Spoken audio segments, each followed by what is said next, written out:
Cool.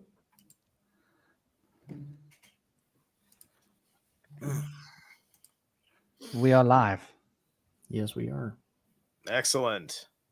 I'm here with these two awesome brothers. They're going to tell you what we're doing here. This is their second show. Welcome, everybody. Yeah.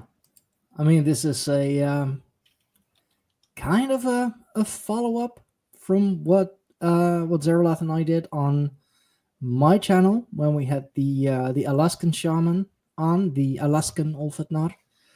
And it all really started with Zerilath picking a fight with the Q shaman.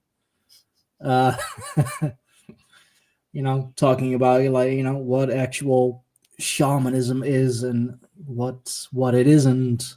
Yeah. This part I was just trying to convey the the seriousness of the reality. Just if you don't have to like know shamanism personally. I'm just if you've studied it textbook wise, right? You have to build what you're talking about with that word and not just throw it to some new existential definition that you liked to give you an excuse for playtime, right? Because he's not performing a whole lot of shamanism. He's just kind of in the zeitgeist of this kind of pseudo new age.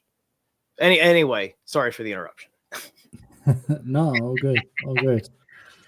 Absolutely, man. This new age has battered shamanism around, and if you've got a gong and a medicine ball, you're now a shaman. Yeah. As long as you've got a feather. Yeah. You got a feather, you got a bong, you got a gong, you're a shaman. Doesn't matter what you're doing. You can burn incense. How do you have all these legitimate Norse tattoos and you gotta fucking spearhead the Senate with a prayer to Jesus? I mean, come on, broski. Come on. Sounds so yeah. I mean, where do you guys want to start? I think shamanism as a word is a really interesting word, and I think the way it's been sort of used in modern times is probably a important thing to consider as well. And so just about myself first, like I was initiated into shamanism in the Himalayas, so it's a Himalayan flavor of shamanism. And so I can't I don't know about other forms of shamanism. And to be honest, shamanism, as I've experienced it, is such a personal path. It is to do with like a personal, powerful connection with nature where the guides speak to you and you unify yourself with the guides through the animals in the wild. So usually you're called into the wild, I think, as a general precept of shamanism, the way I've understood it, the way it's been shown to me. And the initiations are not like bells and whistles, incense and gongs. From my experience, the initiation was, okay, so to begin with, I was first how do I put this? I was first initiated into occult therapeutics of Rosicrucian tradition and Hermetic tradition, but that was in the early 90s. In fact, 89. But 89, I met gentlemen and they started guiding my learning. And my path started when I was young, my connection with the guides, because I drowned when I was 3. So when I drowned, I crossed over. When I came back, I was messed up, man. I was a devil's child. I wasn't allowed to play with other kids. I was banished from other children. I was weird. I would have these trances where I would tell people about like when they would leave the world and secrets of people they didn't want to hear. And, all these kind of things would happen. I was living in different worlds. I was living here and I was living in Japan. I was explaining to my Dad, why have I got this big body in Japan and a horse and a sword? And why am I here in this little body? And it's like confusing. I go to sleep, I'm living there. I wake up, I'm living here. I go to sleep, I'm living there. And it's the same story every time, Dad. What's going on? My dad couldn't understand because he was Catholic. So I was exorcised. I think it's 7 times, more than half a dozen, at least half a dozen times I was exorcised by different Catholic priests because my dad, they didn't work. And my dad went far and further afield to find Catholic priests, bring them to my home and take me to them to have me exorcised. And I think after so many exorcisms, I was saying to my Dad, there's nothing wrong with me. I can just see things. Right. I came to similar determinations about not those talents, but my own little talents that like the power of naming a thing, right? I have most of my abilities I cannot name, so I speak not of them because I haven't mastered them to the point where I found the word that brings the entire what it is I'm doing with the energies into articulation, right? And so I use that to humble myself because at the same time, it's kind of like being a vigilante superhero. You're the only guy with your powers that and you have to do something with it because it heightens your moral responsibility. I just watched Daredevil Born Again, and it was decent. It was decent. They threw us something pretty damn decent. I'm catching episode by episode. I think I'm on episode 4. I have to wait like a week for every episode. It's bloody frustrating. No. I don't know how people did that in the old days. I don't know how I did it. Mm-hmm. I will the whole week for another episode. I could do one a day, You're going to find a peer-to-peer called SoulSeek and solve that problem. Okay, there you go. Peer-to-peer. That's the way to go. Yeah, and I think you're right when it comes to like words. I think words get in the way. And I think like when we're talking about shamanism, I think we did a show on the roundtable a while ago about linguistic identity. And I think this is really at the core of what we're talking about here. Like we identify ourselves with the words in our head of who we think we are, what we think we know, everything about us. But actually, when we get right down to it and we go into nature, we take off our shoes, there ain't no words. There's a visceral experience of ground on your feet, the sound of the wind, the plants, everything looks really interesting. So your imagination's like active. There's this circular pattern everywhere. Everything's not like weird like in our homes. We see the animals see us. You notice there's this connection with the animals. They're reacting to us, we're reacting to them. We face our fears when we're confronted by big animals, right? Like an elephant or a wild boar or a bear or something. And so I think like this is really like at the core of what shamanism represents. I think in a more fundamental way is it represents going pre-linguistic to the original state of being, which has no real words, but they have like symbols, and the symbols are concepts which have been sort of put into a word. Though that being said, I haven't read a single book on shamanism. I've tried a few, and I haven't been able to because, like, when I start reading them, I'm like, yeah, I don't know. It seems like a lot of intellectualism about shamanism. I can't get past the first chapter. It seems like this is not what for me, shamanism was like, I had done all the intellectual work from 89 to 99, and then I was like, okay, now I feel like I've gained all I can from books. Now I just want to let go of all this crap. I want to go to the Himalayas, and I want to go up I want to live in a bloody cave. I want to live in the jungles. I want to live in the wild. I need to get out of this place because, like, my sensitivities are increasing and increasing, and the more training exercises I do, the more sensitive I become, the more I feel this pull to nature. And I ended up spending most of my time on the mountain here in Table Mountain, which is luckily the center of Cape Town. It's around a mountain. So you just walk on the mountain. You can travel around the city on the mountain. How cool is that, man? So if you're in the southern suburbs, you can walk up and you can walk like 6, 7, 8 miles on the mountain and walk down, and you're in the center of the city. So I used to be able to walk everywhere via the mountain. And then I just was like, I'm going to spend more time here. And the more time I spent in nature, the more I started to remember my childhood. And I mean, like way back, I spent a lot of time training my memory, because it's a big part of any Rosicrucian tradition or any tradition that relates to Kabbalah or relates to Hermetics. It's all about the training, which is quite well portrayed, I think, by Rudolf Steiner and Blavatsky and all of them lots. You know, the daily review is going back in time every day, training your memory to move back in time. And then, you know, I used to train it every day. And then Every week, I would train it for the week. Every month, I would train it for the month. Every 3 months, I would go back 3 months. Every year, I would train it for the year. And then on special occasions, I'd go back chunks of years. And then I'd sit and I'd go back, do like a 6-hour session where I go back through my whole life. And I do this like from time to time. And so I kept training really hard with that because it seemed to me important to remember. And so I think shamanism is very closely connected with this element of memory, which is a very visceral, smell, sense-oriented thing. Yeah. Like we remember by smelling. No, we remember sounds. If you want to go back to your childhood, go back to sounds and smells. And then that will bring back the memories. There's a handful of smells that'll do that. For me, like the smells don't even come off as a very like it would have to be a very archaic smell. Like some of the, like, you know, my mom's side of the family is Italian, and what they say about old Italian grandparents' furniture with the plastic covering on everything, right? So that way you could have your fucking spaghetti and meatballs on the couch and it's not such a bad cleanup job.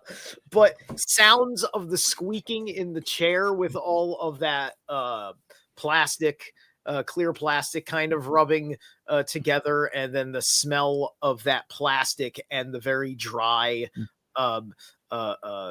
quilted mattressing that was underneath it. Like, yeah, that's a certain level of core memory with my still living grandmother, right? I have one grandparent left alive. She's got a lot of spunk and good attitude for her age. Roman Catholic. Yeah, that'll do. That's powerful, man. My grandmother's also Roman Catholic, Irish. I've actually got a mixed lineage, Irish and Welsh on one side of the family. On the other side of the family, it's Dutch and Prussian, European. All the interesting bits of Europe. Yeah. Another cool core memory from that time, which was kind of part of my my attitude was straight in magic, from like a fantasy sense in my early years of just simple play. And that in that same apartment there was an upstairs that was for storage. It was an entire thing with like rooms and stuff, but it was all a clutter. There was stuff covered up with like dust cover stuff, like typical like semi haunted space, but it wasn't like, it was cool more than it was creepy. And so I just craved having the time to just go up there and play because mom, dad, and the adults, they didn't really go up there other than to come to up the top of the steps to call me down for dinner or we're leaving or something. Right. So some of my favorite places to do my playtime while there as a little kid was up there, where I was having all sorts of imaginations of what's going on. I don't know. There was something about like just like learning about like this weird abandoned world. I think I was maybe picking up, there was a sense of experience of the latent space because of how it was just this place of storage that felt like it had no purpose, right? We get a lot of this on the internet now using AI and digital effects where, you're in like the back rooms and everything goes on forever in a mundane and sedative way. But, you're under threat, but you're also being sedated by the very environment that the threat is in, right? That's what makes that stuff creepy as hell. It's kind of cool though. I kind of like challenging my nervous system that way, because to me that's like, it's a little bit like shamanic psychic training, right? Because having a nightmare, stepping into a place where the veil is thinner, right? It's like, I'm not a shaman, but I'm fucking doing what any human being can do with energy and unlocking their own personal soul code genetics, which is what's really going on with people that are looking for a name for something. Well, the process that's giving you what you actually are is based on activating your soul code genetics, where you're going to have the best results because it's all part of your dharma. It's all part of your orlog. That's what I am doing. That's why I am here. This is why I am Zerilath Eternal. As well as Stephen Purdy, if you must. If you must know.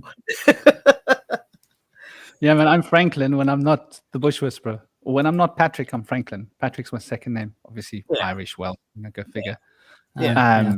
Like every Irishman and Welshman's got a name Patrick banging around somewhere in his names. Yeah, it's been it's I call it the authentic persona. Right? That this is how you reconcile the good in the concept of the ego death that the New Age was talking about, but then acknowledging the necessity of the phoenix here and the resurrection of that ego as a healthy personality, right? And that aspect of self is going to liberate you from the stress and the depression, right? Then you can finally get off the cycle of the Ouroboros, the the vicious cycle of destroying yourself to replenish yourself in a downward spiral. Now you're on the uptick and you're not upside down half the time because you've leveled up, and you can go from needing to fucking find the magic to heal to to actually fulfilling your purpose instead of just dealing with what's in the way of your purpose. And stop worrying about the end game. Just know that you're in the developmental flow of the energy. You have to get that right. That's a central thesis in what I teach. I think that's sort of the key and fundamental. What you mentioned there is really powerful about fear, because that has been really central to a lot of, for me, so I had, like, when I drowned, for example, I was drowning because I was having an argument with beings that weren't physical, and they told me I could go in the water. And I was like, I can't. They said, no, you can. So that's how I drowned. Within the year, I'd electrocuted myself because I'd also had an argument with beings who said I could stick my fingers in those holes, even though I told I shouldn't. So I got electrocuted.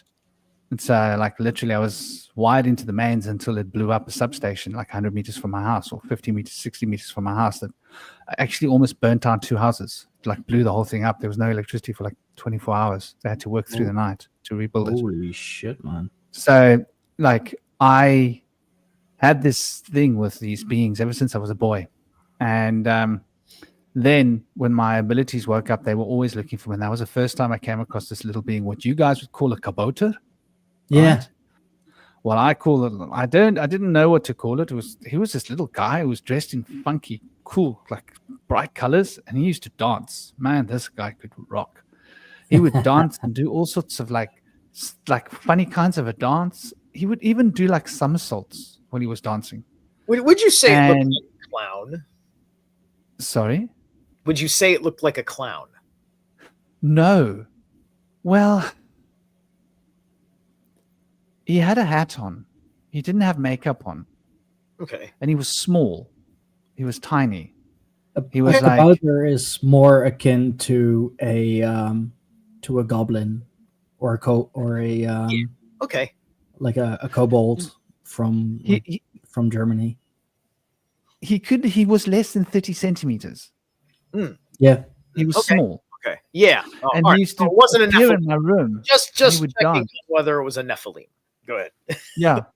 No. He was small. There were these dark, shadowy cat things looking for me, and they used to come sniffing and slobbering everywhere looking for me. And I used to get stuck outside my body, and I like that paralysis. I didn't know what it meant at the time, and I was like, "Oh my gosh, I can't move. I can't scream. I can't use my lips. I can't do anything. I can't move."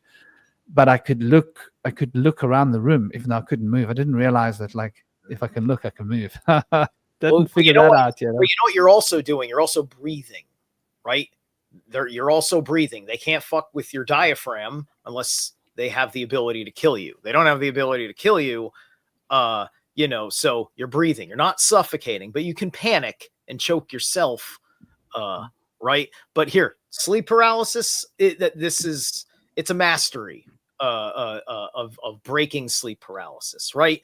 Because on the physiological level, it's an aspect of REM sleep to protect your body from the phenomenon of like sleepwalking and things like this.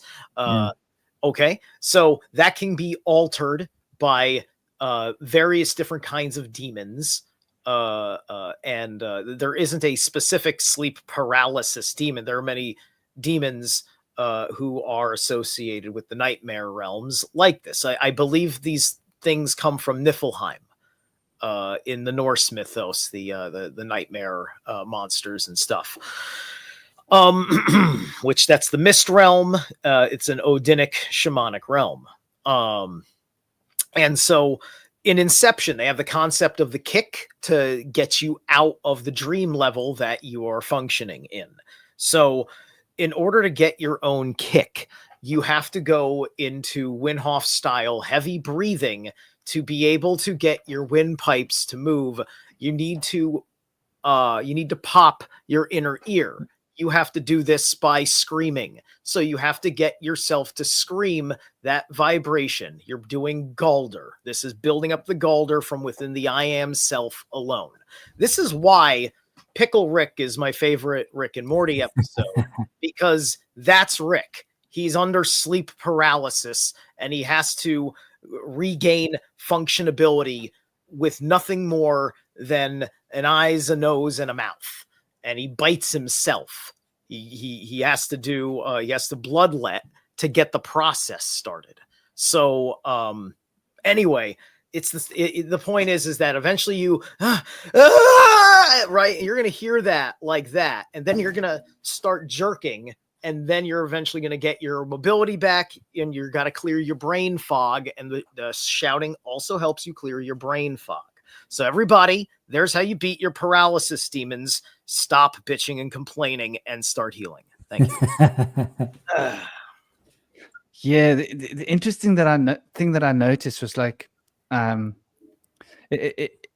only really fully started learning about. I met a master when I was 12, and he was a Shihan, and he took me aside and took me into his master classes for his senseis. But I was a little boy. I was 12, and like I was white belt. I walked into his dojo and he took one look at me and he said, "You must come to this class."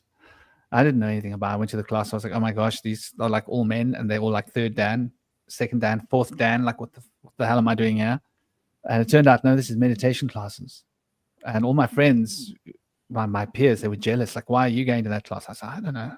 Like, so anyway, he sat me down and he was teaching us how to connect with our ki and how to focus on our hara and to focus our consciousness down and feel that energy. So I did what he said, trained hard every day, like he trained us. And I actually did it. Really, I did it more than anybody else, more than the senseis did it. And next thing I was disengaging from my body. And immediately I noticed, hey, this is that sleep paralysis. Only I can move without walking. If I just think where I want to be, I'm there. And so suddenly, I think sleep paralysis is when you're not in your physical body and you're in your etheric body, but you don't know you're in your etheric body and you think you're in your physical body. And so these beings are around you and you get scared because you're not alone. Like you say, these demons get attracted to you when you're in your etheric because they can smell you, right? They smell your presence. Like they come sniffing, and they would come sniffing for me, and I'd get so scared because I could see them. And I was like, I hope they don't see me. And that's when this guy would appear and do this funky little dance, and he'd be all over and he'd be spinning and spinning. And next thing, they would get dizzy and confused and they would go away. And I loved this little guy. So anyway, that whole, yeah. So would you say that is, something that anyone can learn, that anyone can be taught, or like, do you really have to have, special gifts for it? Anyone can learn how to project their consciousness out of their body. It's just a discipline thing. Like maybe it's easier if you've had trauma. I think this is why shaman are usually called from a place of trauma, some kind of trauma, like near-death experiences and other kinds of traumas that you've experienced, emotional, physical, all sorts of traumas. In fact, they found a lot of the old bones, and these are like prehistoric bones of women with the shamanic tools, their drum and their little statuettes, their little wands that they would use, their feathered wands and everything, and bone items. And they were clearly like religious shamanic items. And they noticed a lot of these women that they found were deformed. And it seems like they had been deformed from accidents, maybe as children. And so there was this prehistoric idea that if you were somehow deformed or had some kind of a something missing or something wrong with your body or with you, that it was a gift from the gods, and that would give you a greater strength and insight on the energetic planes, which sort of makes sense, right? Like if a child didn't learn to walk properly as a child, they'd probably learn to travel more in their dreams. No? Yeah. That makes sense. They'd probably become more lucid in their dreams and start realizing they can leave their bodies and go like, that's interesting. They're more likely to so the key, I think, is just training of learning to focus, learning to calm down the breath, learning to slow down, learning to become present. Rhythm is the most powerful thing. This is why shamanism revolves around the principle of rhythm. Like when you beat your drum and you get into a rhythm. I'd love to play my drum here, but like the bass doesn't come through this mic. Yeah, unfortunately. Neither of my drums, the bass comes through this mic. It's a bit frustrating. You just hear, you can't hear the bass tones. Not even a djembe can come through. But anyway, when you hit a drum and you get into a rhythm, and even if you're not chanting with it, but if you got a chant that goes rhythmically with the drum, something happens to your consciousness. You actually feel like you're stoned. If you do it for like half an hour or an hour, you will feel like you're on something. You don't need any substances to get high, man. Just a drum and a simple chant, and you get into that rhythm and you just get lost in that rhythm. It will cause you to start to forget that you got a body, to the point where you'll feel like you're spinning and you'll literally like spin out of your body. So I think like anybody that does that, right, if they get a drum and they sit and they work with it, but the dedication is the key, yeah, to come back to what you say. Anybody that has the dedication to apply themselves, it's like sport, isn't it, Stein? Anyone can learn martial arts, right, if you got the right attitude. Yeah, for sure. I mean, not everyone will be, as good at it, and not everyone will, master it, but anyone can learn it. Anyone can train it. It's just, it's discipline. Keep going, keep learning, keep training. I think that's the key, what you say, discipline. And so a lot of people won't master it because they don't have the discipline. Like people ask, like I was a championship fighter, and I was like, like a protege. I was like one of the top, like in my country when I was young. And people don't realize that I used to wake up and train in the morning for an hour and a half. Then I'd get home from school, then I'd train for an hour. Then I'd go to a class. Then I'd get home, I'd train before bed. I was cranking out 26-hour weeks when I was 14, man. Training. And that's just martial arts. The trauma you were talking about, that makes it easier, right?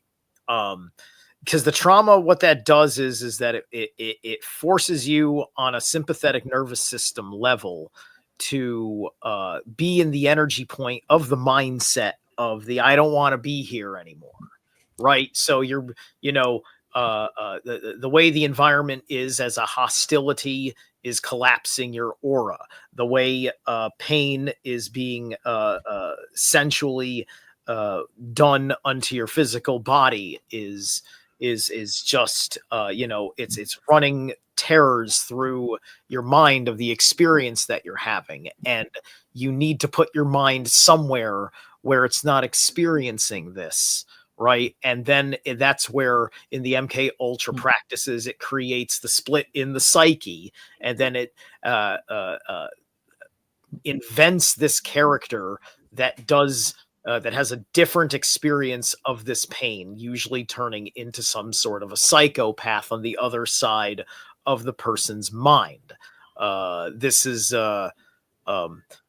demonstrated in so much fiction that we know of. One of my favorite examples was from the video game, the original Xenogears. The main character himself is an MK Ultra who has a red physiological transformation into like this devil type of character, and his mech suit energetically and physically itself shifts into a form that matches him and his identity, right? Because in anime, big mechs are like your avatar. It's like this is like here's like the mech is Zerilath, and Steve Purdy is the pilot who, you know, unlocks his inner strength to master the Zerilath, right? That's how anime tells these kinds of stories. It's why I love Gurren Lagann.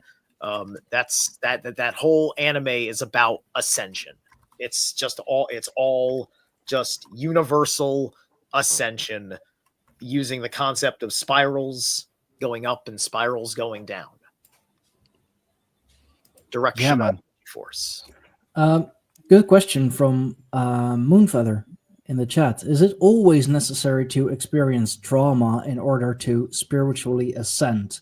Should wisdom essentially be a consequence for ascension? It's a good question. I don't think trauma is necessary. No, I just think that it gives one a reason. But one can have a reason anyway. I don't think you need to have trauma. But like Zerilath says, that the trauma, all that the trauma does, and I'm speaking specifically about shamanism. Like, shamanism is not the only path. It's just one path. There are many paths of ascension. And I think shamanism might be the oldest path because it's got the least amount of adornment than other paths have. Compare it to the Kabbalah, compare it to Norse magical rite traditions. Although within Norse traditions, those seem to come from shamanism as well. So they were shaman as well. Yeah. You know, those that left society to go and live alone in the woods, right? I mean, And that's one with the nature. one that we spoke with initially, the Alaskan shaman, the Alaskan Ulfhednar. He is a Nordic shaman. I mean, works a lot with the indigenous people of Alaska, but he is a Norse shaman, really, and his practice is really focused on on the runes, on the Norns.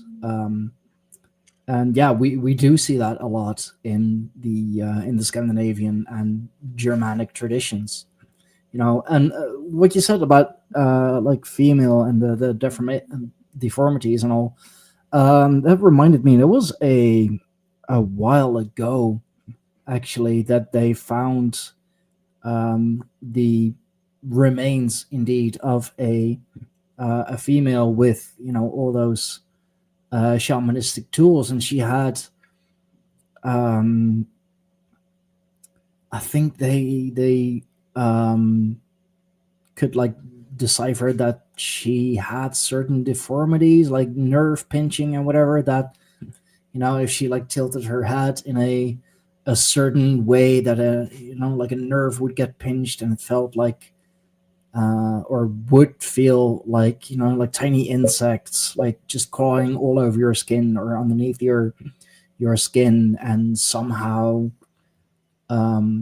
you know, the deformities and damage and all, like, also allowed her to tap into something else, really. And I thought that was fascinating, because, you know, like nowadays in, you know, 2025, we'd have those people in a, you know, a special care home, because they are, well, non-functioning members of society, or at least, you know, that's the stamp that we give them, because, you know, you can't actively participate, you can't, you know, pay, you know, you can't like really work or pay taxes, so basically you're not profitable for the average society. And I thought it was just interesting that in the old days, you know, we would call someone like that a shaman, because they function on some other plane, on some other plane of existence, and nowadays we call them crazy and we lock them up. Yeah, man, and the first thing they want to do to these people is medicate them, and I think there's a reason for this. Hide them away from society and medicate them, not give them an opportunity to interact with people. I think that like we're supposed to not know about this stuff. I think like there's a reason why the establishment doesn't want us to recognize these ancient roots and how universal they are, and just exactly it sort of takes away from this whole idea of transhumanism as an agenda that's being pushed upon us. And part of this whole transhumanist agenda is the ideology behind materializing concepts, that we're living in a material reality. That's all there is. And that we need to upgrade these bodies because they're just not good enough, right? They don't want us to see actually when there's something wrong with your body, you can actually perform better, right? The 20th century, mankind was kind of on a precipice, right? We had reached this certain kind of point where, despite our interest in going to war with each other, here, at least in the West, we were turning corners in like where we sat with science and spirituality, right? This was a corner turning time. And I think what terrified them was good men rationalizing not being part of a religion. And so they needed to have a counteraction. So they needed to create atheism as a catch-all, as a godless form of the same social programs that they wanted to continue in culture when they were pretending they weren't like that back in the day, right? Trust the seance versus trust the science, as the joke goes, right? I like that one. Right, exactly. And put that on a t-shirt. This is how the 20th century, if you look at 20th century films and stories, who are the main characters like throughout World War II era, things like that? Scientists. The scientist was some Chad who could fucking work out, and he was a goddamn fucking genius, and he used his brain, and then once in a while he had to punch a guy and shoot a guy just to show he was Chad. But otherwise, he's just this scientist who's a very healthy alpha male. Right. And so these were our mortal heroes, the day the earth stood still had this and all that stuff. Right. So mankind, being less bigoted, was open to Eastern mysticism. So they needed to co-opt that, thus why they invented New Age, and why, with the absolute, especially after the war, disinterest in being anti-Jewish anything, now people were looking with new eyes at Kabbalism. But yet we won't talk about the Talmud. Right? So anyway, long story short is all these new spiritualities were coming online, and this is where Aleister Crowley came to see at the turn of the century, eventually saying there's going to be this Aeon of Horus, or this Age of the Hero, right? So I made the superhero references earlier, right? With the anime and with Daredevil and things like that. There's an incredible amount of this real phenomenon. I may have a tiny amount of spider sense.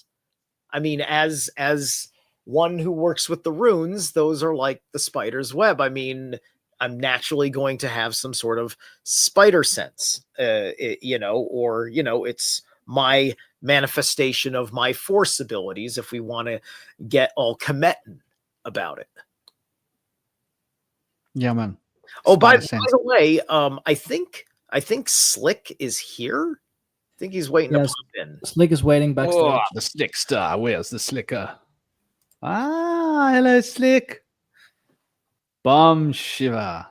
Bum Shiva Ma. Bum Borlinat, give thanks and praise. Yeah, man. Such- Welcome, brother. Such Welcome. a joy. Those of you that don't know Slick, you all know Slick. Come on, he's the dissident. Go check his channel out. Zerilath's at sign is on here. My is at BushWhisperer. It's on here. At Slick Dissident. I wasn't sure if Slick was going to join, but just at Slick Dissident. Click it in the search tube. You can find all our channels. Slick's Enneagram man. Although he's all over the shop. He's not just Enneagram. He's Greek, mystic, philosophies, spiritual practices, Vedic, the works. Yes, You know, yes. it's interesting what you just said as well. I want to go into this is one thing about shamanism that's always bugged me, which is one of the reasons I can't read these books. Well, it's just a lot of the reasons I can't read these books.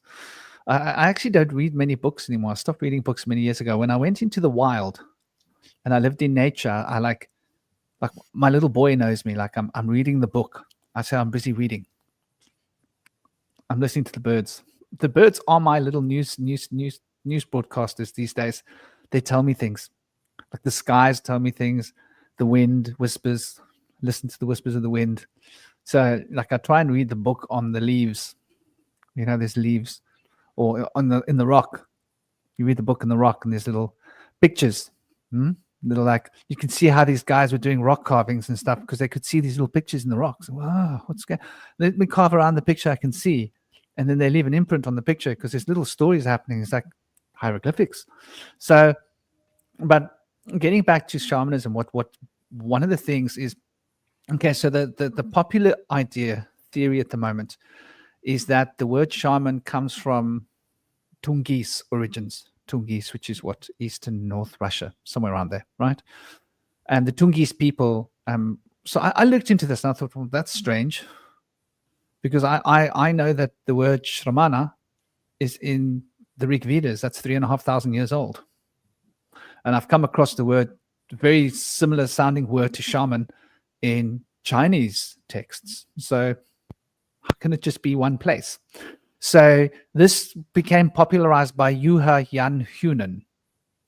And this guy was a researcher that was researching Russian. You know, he was a Russian historian, basically. And he was researching the language, the etymology, and the cultures of Russia. And so he refuted the original ideas. Now, this was 1917, and I think this is really important to recognize. He came along in 1917 and said, oh, no, you are all wrong. Because there was an original belief before that was different. You're all wrong. The word shaman comes from Tungis language. So when you look at the Tungis language, it's about 500 years old. Or is it 700 years old? Something, it's not very old, right? It's not very old at all. It's a young language, which I was like, it's a very young language. I think shaman's a lot older than that. Because when I'm in the Himalayas, I hear about very ancient lineages and traditions of shaman. Like, come on, man, thousands of years. It's not 500-600 years old. And so this Yuha Yan Yunan came along and said that this is where the word shaman came from. But, you know, before him in, say, the 1850s, there was a guy called Max Euler, who was an anthropologist of those times. And they had recognized that the word shaman, shramana and shraman, appeared in Vedic texts and appeared in China and appeared in other places.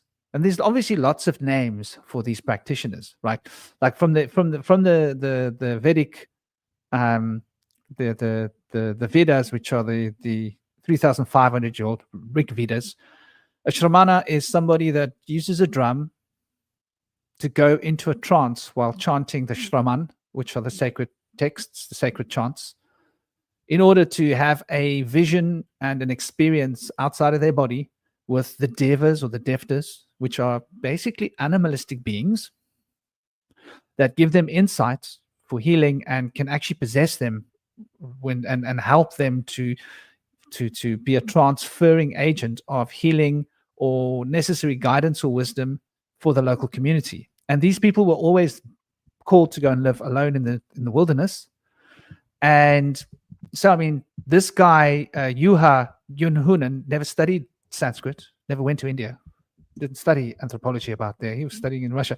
He said, no, it's just a coincidence that there's a linguistic similarity between the text in the Vedas and the text here.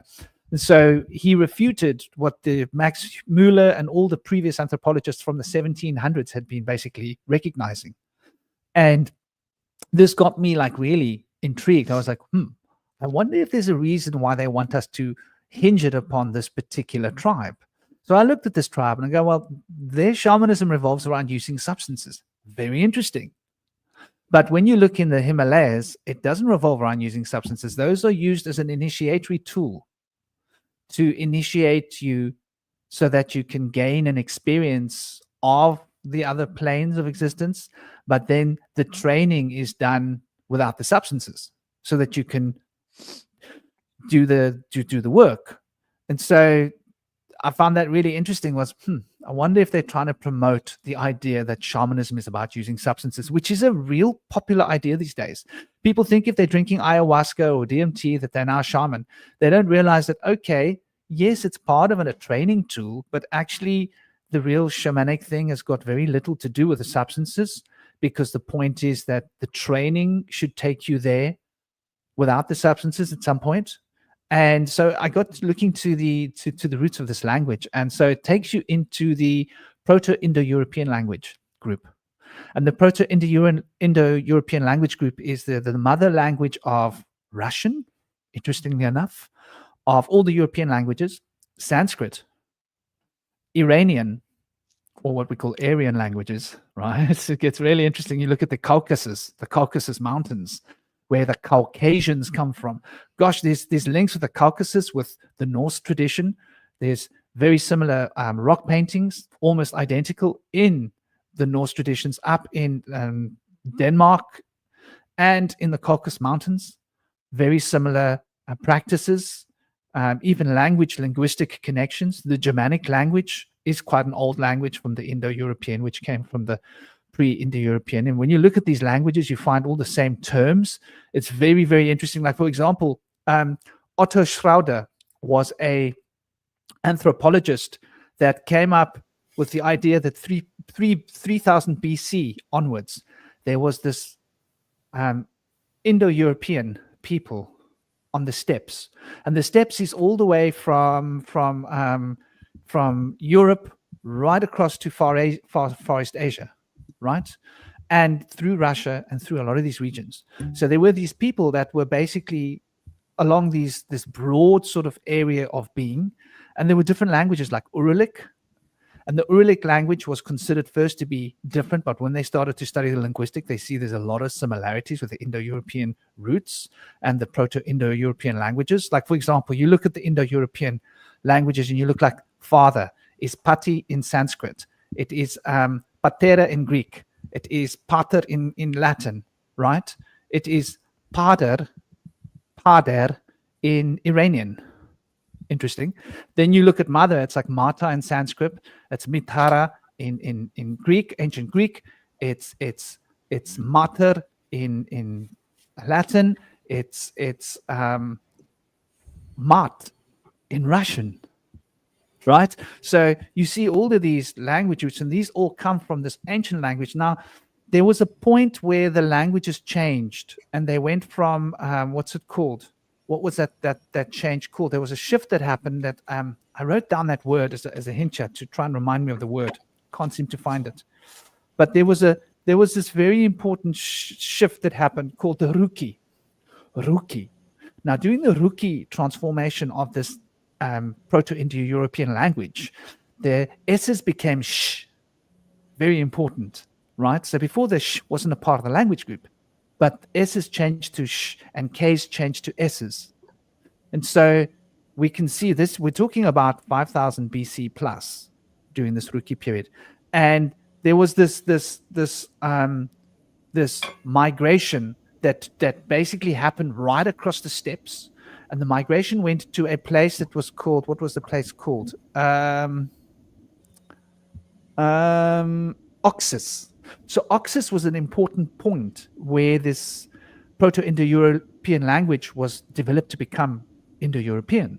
because this was like ancient settlements. Really, the ruins are still there. They're thousands of years old. They're 5,000-year-old ruins, and they're very similar to the ruins we found in Turkey, right? The ones that everybody's talking about that no one's allowed to excavate. Like they don't want us to see our roots. And these like people had amazing fortifications, and all of these people across the steppes, they were pastoral. They were breeding horses. So there are actual texts that you can find in Syria. What's a region called in Syria? Mitanni in Syria. They've got text which is a treaty made between them and the Hittites, where they can actually check the languages and they can see that there's this very powerful connection with the Syrian language and the Sanskrit language, and that this migrated into Europe. But there was a previous migration from the place above this, where they split to go north and to east. So something happened to cause these people to migrate. Weather pattern changes, and so this language shifted. This is why you can find the same word in Sanskrit, the same word. I think this shaman word is coming from such an old place. I think it's Proto-Indo-European of source, and it might have been summon and then became shaman, something like that. And then it moved and changed its linguistic tones. And so what we're seeing in this Tungis people is just one particular version of a very, very ancient word, which goes right back to the beginnings of civilization. And this is why you find the same word in German, Old German, right? Yeah. It all comes from that Proto-European. So this is, I think, a universal word. It probably is. They don't want us to know how universal shamanism is. It's the root of every religion, I think. And the language shaman was the priest class that of our animist understanding of the world, and I think that the Bach sagas take on the origin of the tropical races and the origin of the Arctic races after the Ragnarok explains all these things, because it's been screwed, because the Bach saga, what it says happened is tested by what we now know in our anthropological archaeological records, and root language is a big part of that. So it's an aspect of root language and the tracking of where the artifacts of that language were carried. And that's what happened, because us as the Arctic persons, the people of the North, were ultimately of three original second root races made by the Hyperboreans, who were still locked behind the ice wall during the Ice Age. And this is where the Rus people, the Germanic, and the Norse people came from. And modern day Finns are of the Rus people after the Hyperboreans left sometime after the Ice Age, and I forget exactly how that leaving happened. But one way or the other, the point is that there's the interesting two-tier connection of humanity, because white people are legitimately a younger race in the world as far as the original seed line, whether they still have potency or not. And then you've got the tropical races. And so we had a slightly different developmental curve. We don't have the same shared history. We're a newer history that's a little bit closer to how things were told from the Great North, whether you believe the Great North was the center of all civilization in the Great Beginning or not, right? And so those are the migratory patterns that effectively they go into Carpathia, and then that's where, from the Carpathian forest, that's where all the three of these races split. So that's very interesting, because there's one thing I want to say about Ragnar, and I just want to add this, and then I'll be quiet. There's Varet Ragnar, who is actually a deity in this place, this Oxus place, which is equivalent to Indra, and they reckon that Indra is a change of, was this Varet Ragna? You see that Ragna? Interesting. Varet Ragna was one of the original deities worshipped by these Oxus people. This is 5000 BC plus, right? According to our so-called, dates. And so it's just really interesting to throw that in there. I think this Varet Ragna is connected to the Ragna you're talking about, which comes from 10, 20, 30,000 years back. But please carry on, brothers.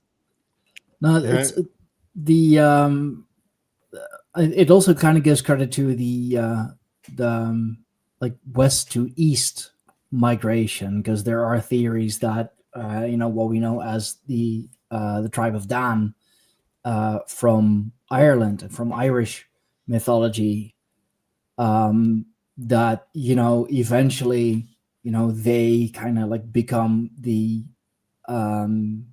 tribe of David from from Israel, because all like different tribes and all of that, and like I'm thinking maybe the this step, like what we now recognize as like the Indo-Iranian, Indo-European step, like maybe that was the convergence point, maybe that was like the center of where everything and everyone came together, because like especially Turkey and Syria, I mean Turkey as a country alone, half of it is European, half of it is Asian, so it is the border between east and west. So if you go a little further, it's when you get into the center of it all, and that's why there is still kind of that discussion going, like are countries like Kazakhstan and Georgia and all the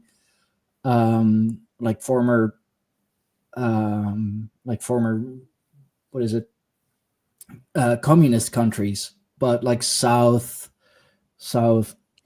east of Russia. Oh god, here we go with the placenta.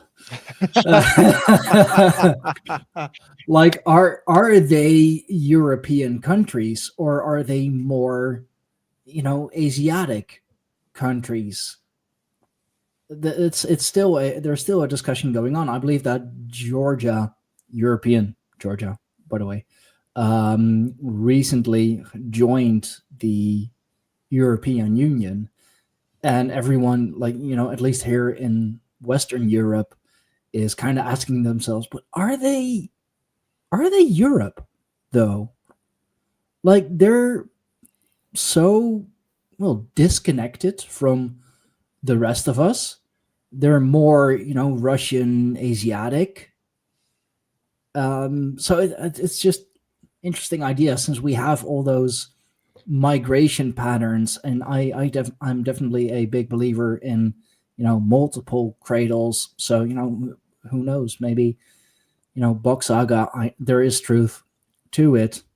That also got me thinking, like the Bok Saga, they, what I know about it, which is very little, all the letters and numbers are all written together, like the one flows into the other. That is still how we are taught to write. Like one letter flows over into the other. We don't take cursive script very seriously anymore after we learn it in school, other than to perhaps sign your name, because you can just right, and cares if it just looks like chicken scratch. The point is that it's your kind of just your markings that just kind of are authentic. And hold on a second, I gotta sneeze. Excuse me. Bless you.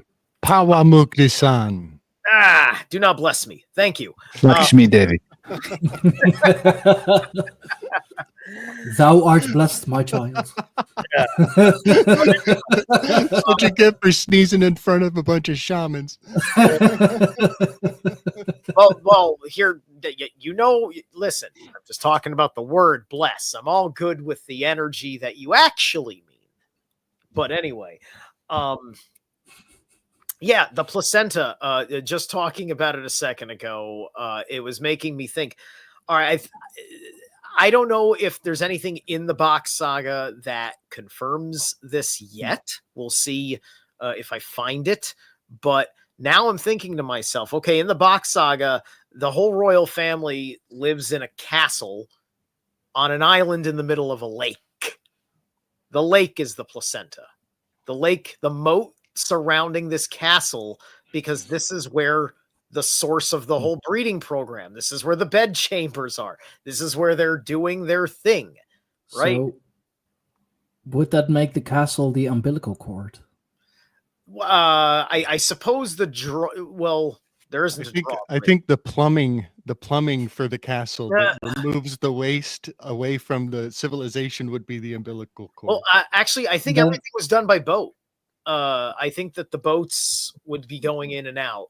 The spiral staircases could be representation of, the strands of DNA, perhaps. Yeah. This would make the whole castle kind of an effigy of the new baby, the baby in development. A very Berkana runic energy. Yeah, man. I got a whole bunch of notes from this conversation. I want to reach back as far as when we mentioned trust the seance. And I want to put the Slick Dissident stamp on that, by the way. That's from yours truly. And it just recently was broadcasted on the Higher Side Chats by our brother Juan. Give thanks and praise. I'm so proud of that man. So the trust the science kind of comes from considering the hypocrisy in the spelling of the word science. I before E except after C. Well, in the word science, it is after the word C, but they're still breaking the rules of language to spell science the way they spell it. And so in that, there's a message of do as we say, not as we do. And also, I want to substantiate the trust the seance is really what is going on in that phrase, because science is predicting future outcomes based on the body corpus of men of renown to predict future outcomes. And so when we look back, when I give you, it's going to take you 15 minutes to get across the city, considering traffic. Well, the reason I can say that and you can trust me to have a good formula is because I've evoked Albert Einstein's E equals MC squared to predict your velocity through traffic. And so I actually am calling on a dead man of renown. And I'm actually bringing forward his greatest accomplishment and using it as a formula, simplified, considerably simplified, beautiful, formulaic arrangement so I can predict future outcomes. So in the finest of ways, we have lost appreciation for how science is necromancy. Science advances one death at a time. And every man who has died in the chain of causality that we call science is still here helping us along. And also, I want to mention, we were talking about spelling and like you were talking about putting this letter before that letter in the causality of the phonetics that we call the alphabet and communication with letters. I want to point at the Socrates dialogue with Aeon.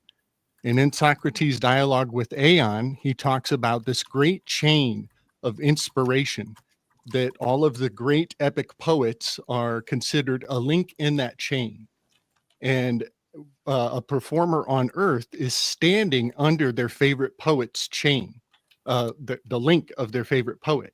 And they have a chain going up and connecting to that poet up in the sky. And as he's describing this, it's a beautiful poetic paradigm to describe how inspiration works. But I just want to project the possibility that this is Socrates teaching a hip hop artist how letters work. And the chain of causality is really this paradigm of A is at the beginning and Z is at the end. And this is where we organize the letters to form written concepts and send our ideas into the world. So yeah, I just wanted to mention that. And then also somebody mentioned cursive writing, and how cursive writing flows one letter into the next. And I'm not dogging anything. I'm not casting judgment. I just want to assert the possibility that cursive writing actually makes it less likely for people to do the anagrams. If the letters are bound to each other in a certain order, then we are less likely to break them up. It feels more like a transgression to break the letters up and rearrange the words. And so the curse of Eve goes back to her heel will bruise his head and his head will bruise her heel. They say the word bruise twice. Well, the word bruise is an anagram for the rebus. The rebus is the word puzzles. And I think humanity has been cursed with not being able to project their will into the language and pull out deeper meanings that are being conveyed into the subconscious. And everybody should study the rebus. A rebus is a word puzzle. It's basically what Slick Dissident does when he invents new phrases like trust the seance. That was a rebus that I broke free and launched into the world, and it just got broadcast on Higher Side Chats. Give thanks and praise.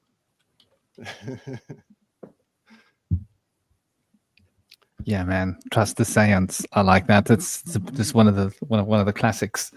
And I think like what you guys have been talking about is really so like electric, you know, especially as it comes back to sort of like you science. So who were the Scythians? So we track them, like you say, in Mediterranean. But I think that there's been new evidence of tracking DNA and tracking particular old writings that go back to the Iran.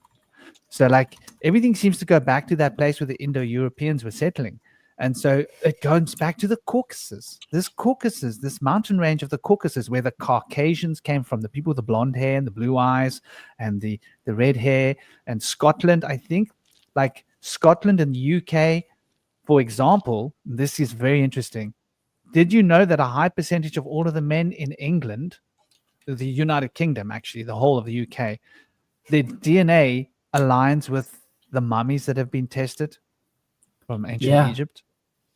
Ancient Egypt, And China. This is from the Iranian as well. They found red-haired mummies in China. Yeah, I want to point out one of the most recent depictions of the Pharaoh of Egypt. He looks way too much like Aleister Crowley from my comfort zone. Way too much like Crowley. Just like Winston Churchill is looking like Crowley. And so is Trisymachus, the godfather of steganography. We just did a live stream on my channel, and we pull up the godfather of steganography, and he's got a carving of his face, and he's looking like Crowley, Churchill, and the depictions of the pharaoh in Egypt. And I just want to put that on people's radar, that all of these scientific discoveries, you got to keep your eyes out, because Aleister Crowley is popping up, or at least his bloodline is popping up here, there, and everywhere. As does Barbara Bush, right? Bingo, bango. Well, yeah. Barbara Bush may be that bastard child because of Barbara's mother being allegedly one of her priests, one of Crowley's priestesses in his sex magic cult. And Crowley got around, you know, he doesn't care as long as, you know. Yeah. Speaking of poles and holes, he didn't care what the hole, as long as the pole fit. Right. You know, it's super profound looking back in hindsight to realize that he was a sex magician, and he managed in time to graft his genetics onto the Plantagenet bloodline. The Plantagenet bloodline is basically the American version of Constantine's prize. Over in Europe, if you can prove every so many years, they have a Constantine's prize, and it's basically who can plagiarize your genetics into most closely to Constantine. It's a competition of fraud, you know, but we're talking about it like it's actual genetic science. It's just paperwork. Well, over in America, we do the same thing, but we call it elections. And every election is only won by whoever's genetics is closer to the plant of Genesis, the Plantagenet. That is what the 322 of the Skull and Bones is pointing at, the line that talks about the tree in Genesis that Adam and Eve did not gain access to, the tree of life, not the tree of knowledge. It's that other tree.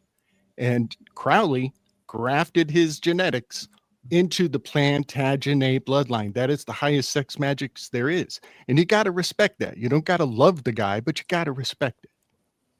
That's true. I mean, if his bloodline in, one way or another still lives on today, I mean, yeah, you got to respect that. I mean, that's what every man wants for his, his bloodline at the very least, preferably name as well, but at least his bloodline to go on forever. His intention. Look at the damage he did. I mean, yeah, that too. Christianity. That too. Well, 9/11. He did leave a legacy, I mean, it's not a great one. It's not a fantastic one. It's not one to, necessarily brag about, but he did leave one. We are still talking about it in 2025. We need more answers. When it comes to Crowley, I think one of the most important things we need are the answers to what was his fucking orders when he was a asset of MI5, right? Like the MI5 and the Ivy League school aspects of his life, who his parents came from, are the things that put him into the suspicion game. If you ignore those things, you're ignoring a whole lot of things, because he was this close to more nefarious British shadow powers, right? Mm-hmm. And he ends up being this asset, right? And perhaps he is just a good British subject, right? And so there's a lot of good American citizens out there who have some clout for our ears. Sometimes we get that out of people, at least in history, if you wouldn't agree that there are any now, right? So knowing that, combined with the fact that he was doing damage by being chaos, it's just like, I think he saw the world under this kind of duress, and he was at a certain level of consciousness and probably was the only one in his fucking world. He had to do it with no guidance whatsoever, right? I've been a lot like that. Terrifies you when you've finally come to the point where you've fully developed your personality and your sense of morality, and you're willing to be out in the world, right? And being just a wild person who people paid attention to is largely the thing that drove just the interest in him as a brand, and thus people bought his books, and he became an established publisher of his magical ideas about things, right? Yeah. Ultimately, those are the things that Aleister Crowley did, and some of it was a horrible influence on the world. I hate him the most for putting Choronzon 333 into our consciousness, because that's part of what we have been dealing with the mental deterioration of our country at this phase in the true Aeon of Horus, which is part of the Age of Aquarius, but not under his rules. And I don't like it when people allow a sloganeer to own a slogan as basic as Aeon of Horus. People need to use the word Aeon of and talk about the god Horus a lot in context to each other from where he got it from, right? So I want to point. This is why I use the Phil Fott, aka the swastika, the way that I do all over my channel. Why? Because fuck you, I'm not a Nazi. Look at the love I actually put into this. Yeah, buddy. I want to point out that the Socrates dialogue that I was talking about earlier is the dialogue of the Aeon. which is and it was because of that term that I had to go and read that dialogue, which I highly recommend. And also, you mentioned all the universities, and I have found quite a few university symbols in his tarot deck. This is a Yule goat, which is harder and harder to find on the internet. They're scrubbing this stuff they're putting it into obscurity. They're burying it deeply. This is the Yule, no, excuse me. It's an Elihu goat is the type of goat. This is an Elihu goat. Right. And Elihu is the namesake of Yale University. And so Elihu Yale is the namesake of the school of Scholastica. But Scholastica, all of the universities, according to the Greeks, are built on top of gymnasia. I'm skitzing. Sorry there, guys. Yeah. So Socrates was the forefather of academia, but he built the first academy in Greece was built on top of the foundation of a gymnasia. And so these dudes wrestling around and doing gymnastics in the bottom, that's the foundation. The fundamental understanding to build Ariste requires geometry in action, which we call gymnastics, and a love of music. Those are the two foundations, and I think that's a lot of what's being displayed in here. But just to take it further, this card is encoded deeply into Stanford University. I have a really random book that I acquired that when I picked up the book, I was like, I don't know why I want this book. And it was like 4 or 5 years later, I'm like, damn, I'm glad I had that book. It's all the ancient blueprints and layouts of Stanford. And so Stanford University's entire front facade is encoded into this card over here. And this is card number 12 reduces to a 3. This is card number 15 reduces to a 6. We got a sacred 36 360-degree circle. And these are holding down the corners in my Enneagram as well. These two cards are dynamically integral to one another in a balancing kind of fashion. So I just wanted to share some of those threads because you're mentioning Crowley and the university. And then I also want to mention that, he was chased out of the United States with the original Espionage Act. The old school Espionage Act was the fire under his ass that made him have to jump out and take off. Yeah. And that Espionage Act is just grown like a homunculus. And Crowley would not have known the Bach Saga because the Bach Saga was not permitted to be released until like the mid 80s. And that devil card it has pretty much all the appropriate symbolism in it for the breeding program of the Bach, the way that works. And, gymnasium, well, that's effectively applied yoga. Right. It's doing stuff with your body that's going to require it to stretch in certain ways. And that is really, really, really good for your sex drive, increasing fertility, especially for the women.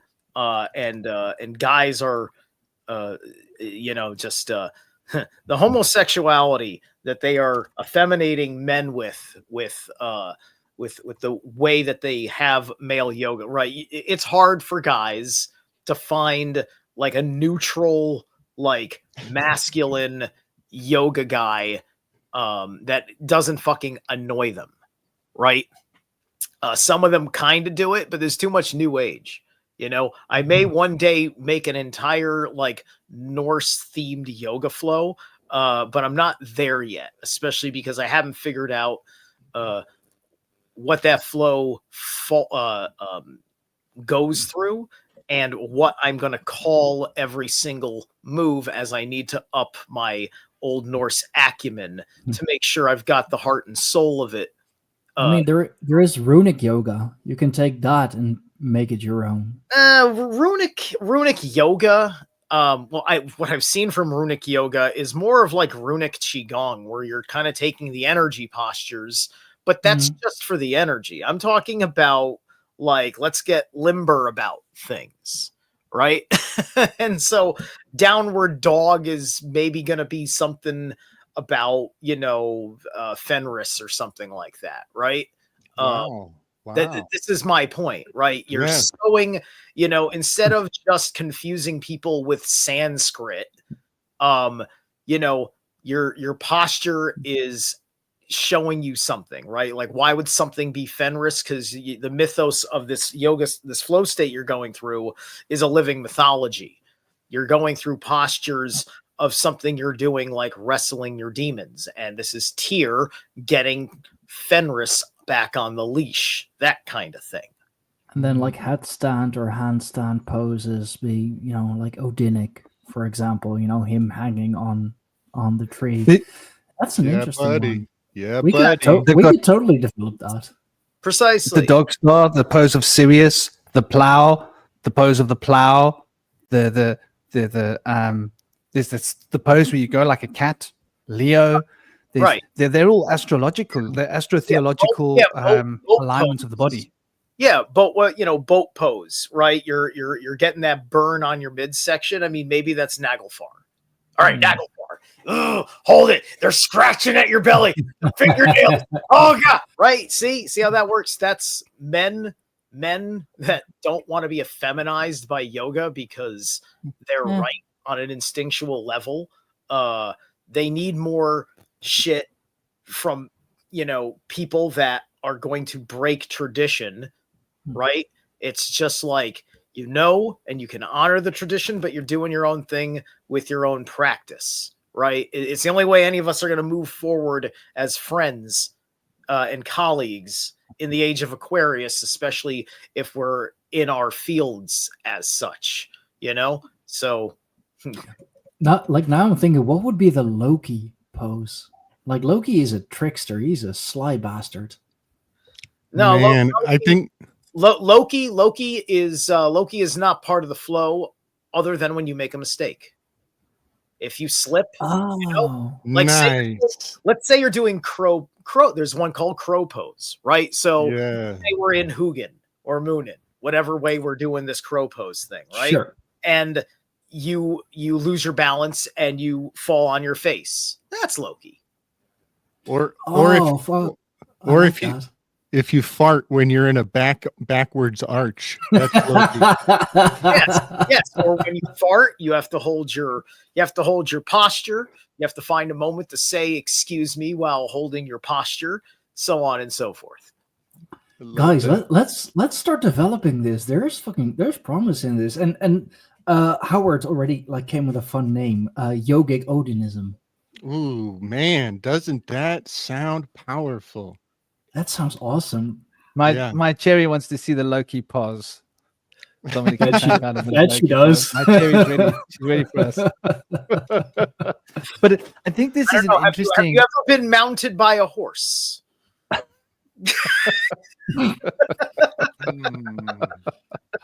I mean, we'll leave that for the that's the X-rated part of it that we don't talk about. What we don't talk about. I am half Roman, Yeah, true. The horses are actually central to the original peoples.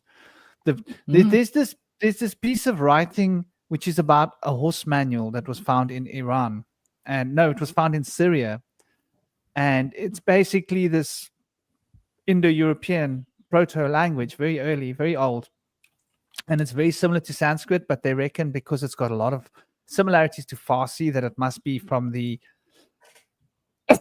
Indus Valley region, where they had a different culture called the Anapan culture, which they haven't been able to decipher a language, but they reckon it's very close to the Persian language, which is Farsi. Very interesting. And I think this brings to a point of what I know about the Scythians was they were the Maguses.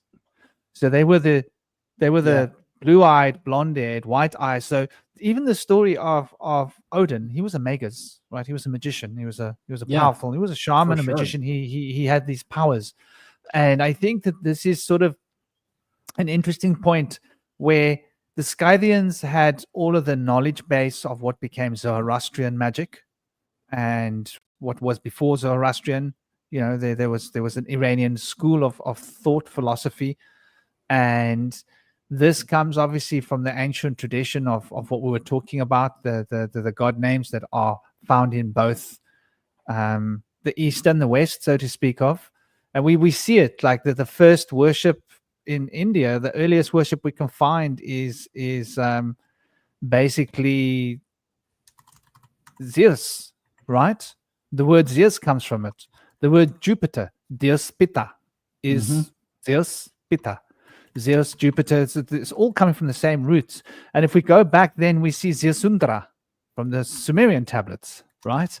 So Zeusundra, we see this name that keeps coming up, and it relates to obviously having understanding. And I think this is where magic branches off from shamanism, because magic is based upon having understanding of the natural laws and manipulating the laws in such a way that we invoke a particular response from ourselves.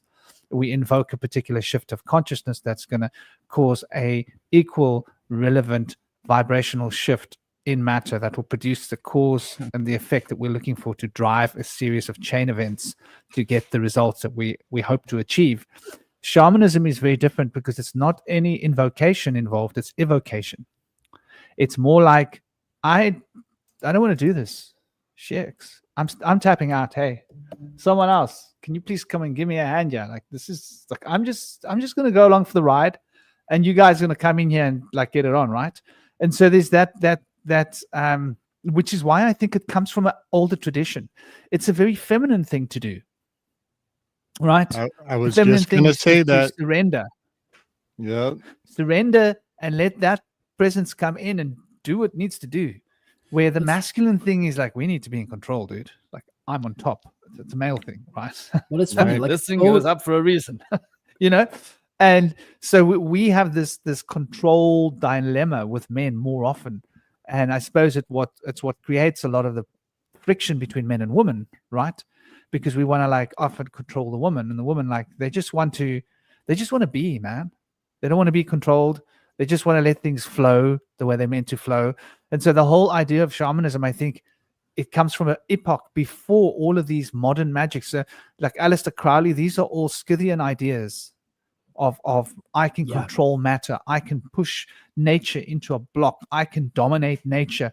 Where I think in a previous epoch, we were like, hey, let nature work through me. Nature's got the answers. And so that's, I think, what the distinction between shamanic practice and magical occult practice is, that difference between invocation and evocation, where the evocation is something which is unpredictable. And so like when I work, I'm not doing a magic spell. I'm doing the opposite. I'm just like going like, you know what, I have trust and faith that like the right thing's going to happen here, make it happen. And I'll just keep doing what I do with the rhythm to get me into the right mood when it just happens. And when it happens, it's done.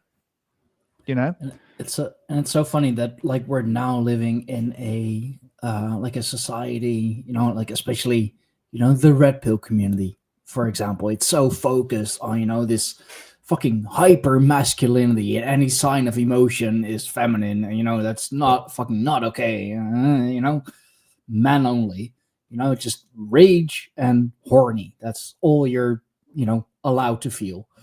While at the same time, Odin, fucking Wotan himself, learned the female magic. He had to learn feminine magic, you know, to be whole, to become who he is. Because feminine magic is incredibly strong magic. So if even the All-Father himself had to be taught feminine magic and got ridiculed for it, I may add, to become what he is now, then, you know, what's wrong with like being more in touch with your feminine, you know, drawing more inwards? It's not a bad thing. It's self-preservation as well. Because, you know, especially us men, we're always so, you know, outward. Everything's outward. You know, like even when we're, you know, picking a fight, you know, it's outwards to just fucking forward. Well, the thing that is troublesome is that we've got our the levels of taboo that we are dealing with involve asking us to go to a place that may be a complete like negative experience just to try to go through it, because we got too many people that don't know about these little spiritual nuances and let it kind of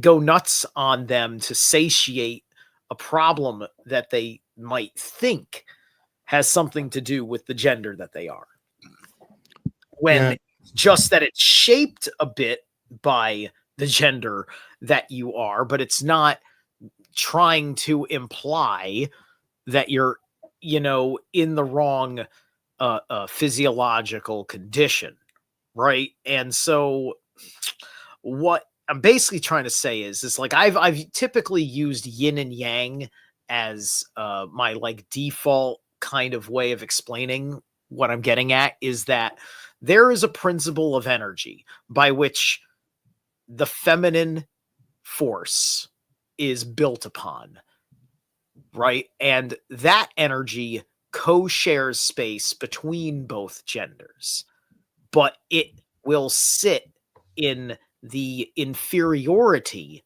in whichever is your physiological manifestation, right? It is not to be ignored. It is to be always there and integrated. Your shadow is going to be deeply connected to it. It's where Jung was articulating the anima and the animus, right? It is the aspect of the psyche that is connected to your yin for men or your yang for women, because all of us have an admixture of one or the other, and the androgynes and the hermaphrodites exist for having authentic physiological psychic centered phenomenon of being way more in the middle of this grid work. And so guys, if you know what you're doing, relax. You're not going to have these creepy little private moments where you feel like a woman, like in the manner in which you feel like you're being possessed by a gay demon. No, like, guys, relax. It's natural that weird thought fucking arises, and it's natural that you feel that way about it, but that's not what's fucking happening. It's none of these are to be your fucking personality. They're just good practices. That's why I call it guy dance. Guy dance. And this is vulnerability, healthy vulnerability, and allowing the inspiration to move through you big time. Yeah. And I want to point out how the term red pill has gone way off from its original incarnation. So many people have lost track of where the red pill, because as soon as it was born, people just jumped on it with presumption and turned it into left versus right political bullshit. The Red Pill is a documentary directed by Cassiejay, Cassiejay. And it's a woman who wanted to infiltrate into the men's rights movement to discredit them. And when I entered into watching this documentary, I was like her. I believed that the term men's rights was a redundancy. I didn't think that there was any need to throttle this cause. So she infiltrates the men's rights movement. She starts going to their meetups, and she starts seeing these men coming together to support one another and share their vulnerability. And as she witnesses them in their vulnerableness, she resonates to realize, wait a second, the male privilege lie is keeping all of us down because we are all fucked in incredibly nuanced ways. We're all fucked in incredibly nuanced ways. And the problem is that everybody's fucked in a different way. And we're just not sharing each other's vulnerability about it. And so she realizes, yeah, we're chopping these dicks on the first week that they're in the world. And then we're getting mad at men when they get angry, because hurt people hurt people. And so my cause that I've actually transcended the red pill that she indoctrinated me into, I've taken it past the men's rights movements, and I'm on about intactivism. I am all about intactivism. We got to stop chopping baby dicks, because then we project hate when men become angry, but anger and hate are not the same thing. You get the testimony of any well hygienic person who is uncircumcised. They will tell you that all of the things they say is a goddamn fucking myth. Interesting point. I think it has to do with fear. I think it's a kind of a it takes away an important protection for our penis physically, right? Because that skin is there for a reason. It's there to protect you. If you're walking through the bushes, right, and you got a foreskin, you're going to be a lot damn happier than if you don't. I'll tell you that much. So, and here's an interesting point. The word "guy" in Sanskrit means cow. Oh wow! Holy cow! Holy new perspective, cow! right? The guy dance. Hey, baby. Yeah, buddy. And dancing is all about getting in tune with your feminine. Like any fighter, if you go to any like martial arts, it's like the first thing you got to learn as a man is get in tune with your feminine, baby. Learn to move like a woman. It's like otherwise you're stuck in that like, you know. Right. Yeah. I think of it as attracting the feminine, becoming the magnet that she can envision her place within. You know what I mean? That sounds so naughty. Yeah, buddy. Yeah, buddy. You know what? I want to announce to everybody, happy 8th day of Navaratri. Today is Mahagauri's day, and she is the 8th Devi, and she corresponds beautifully with the muse of dance, Terpsichore. She's one of my favorites. Number 8. There's a lot of adrenaline integral to this performance. And also the moon has just passed Mars just over the night. And so it's very powerful alignments. Is April 6th always this muse's day? No, this Navaratri dances in a way that is very hard to keep track of. I'm trying to syncopate. I'm trying to find its vibe, but it's not solar. I'll say that. It is not solar. Well, this is one of the years where I get to enjoy her. Yeah, but we don't know what day it is.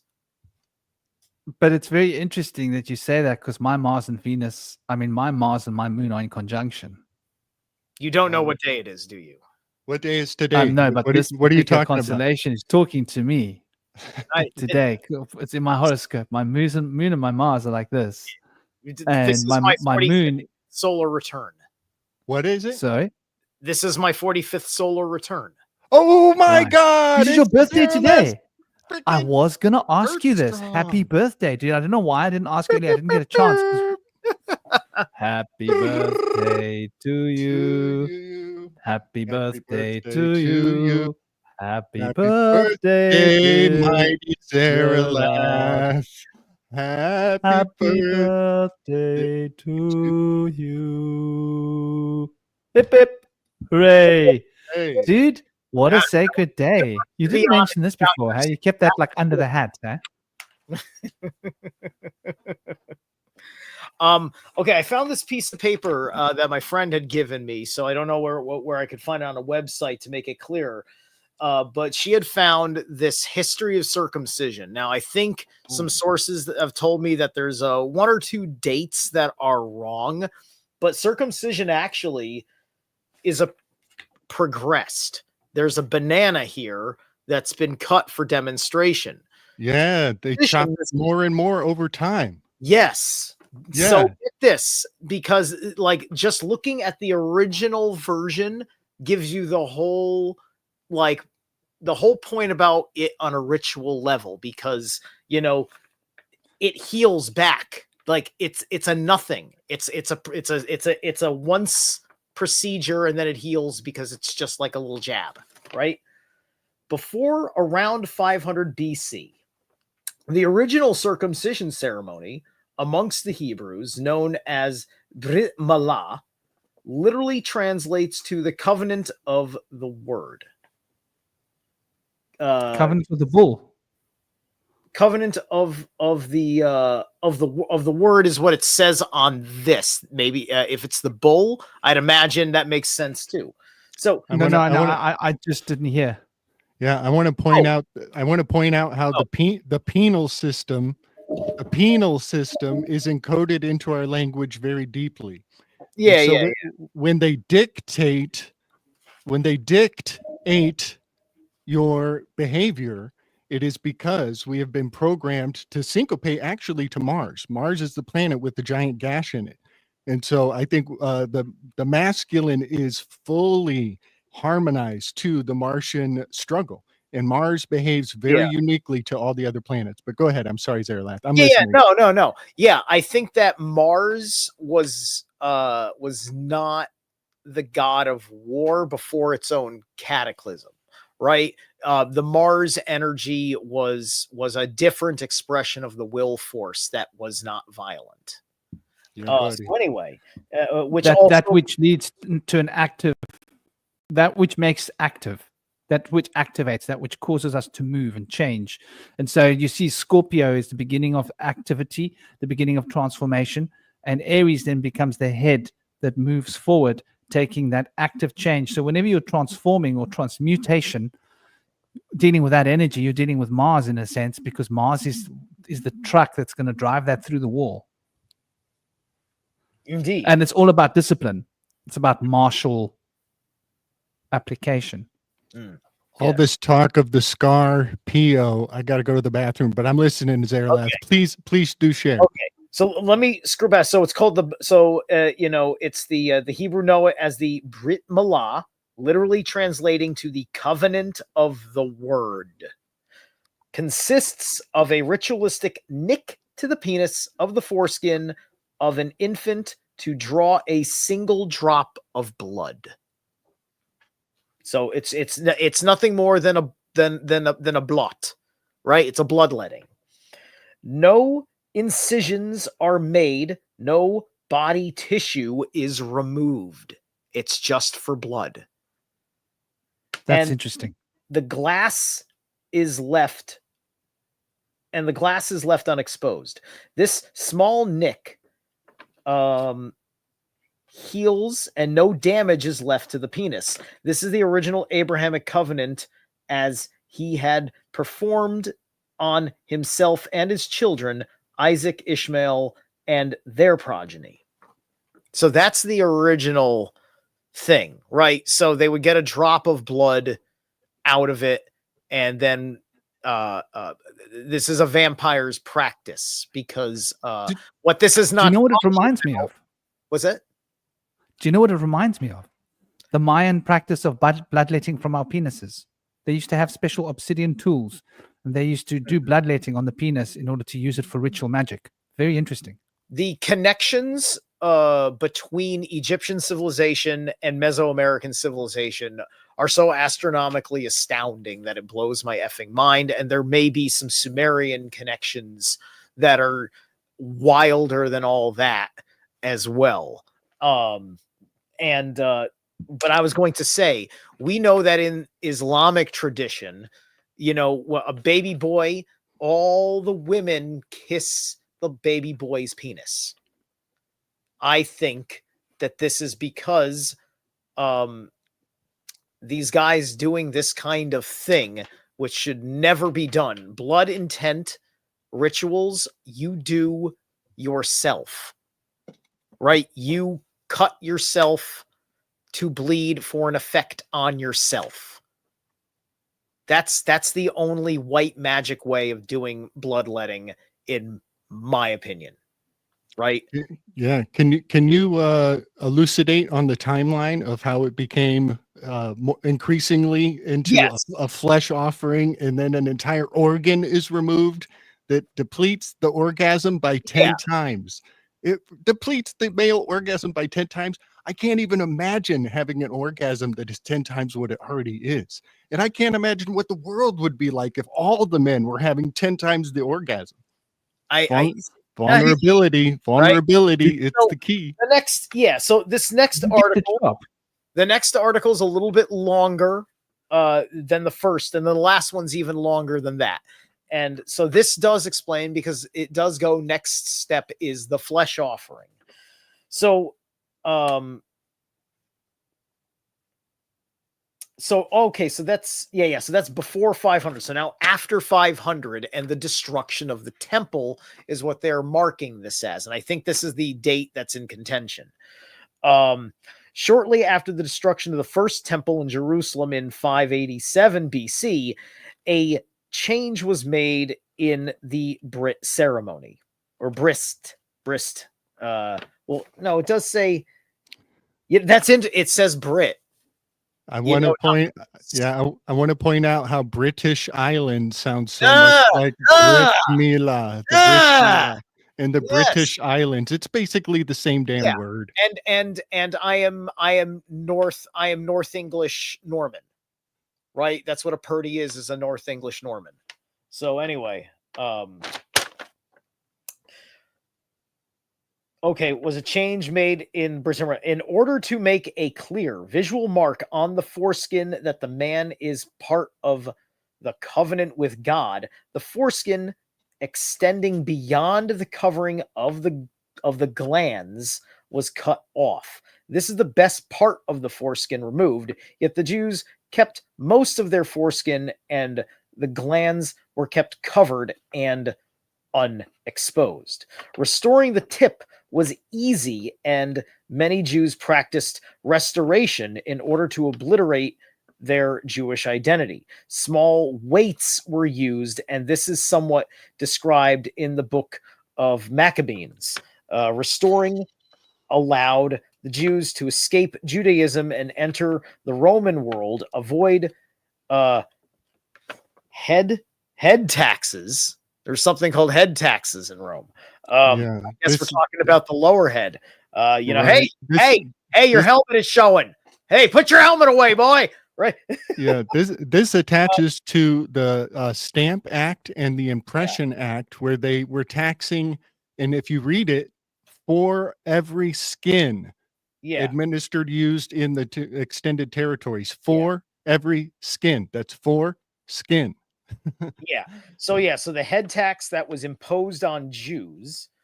So maybe the head tax is just a pun, but either way, that was because they were Jewish, not because they were circumcised.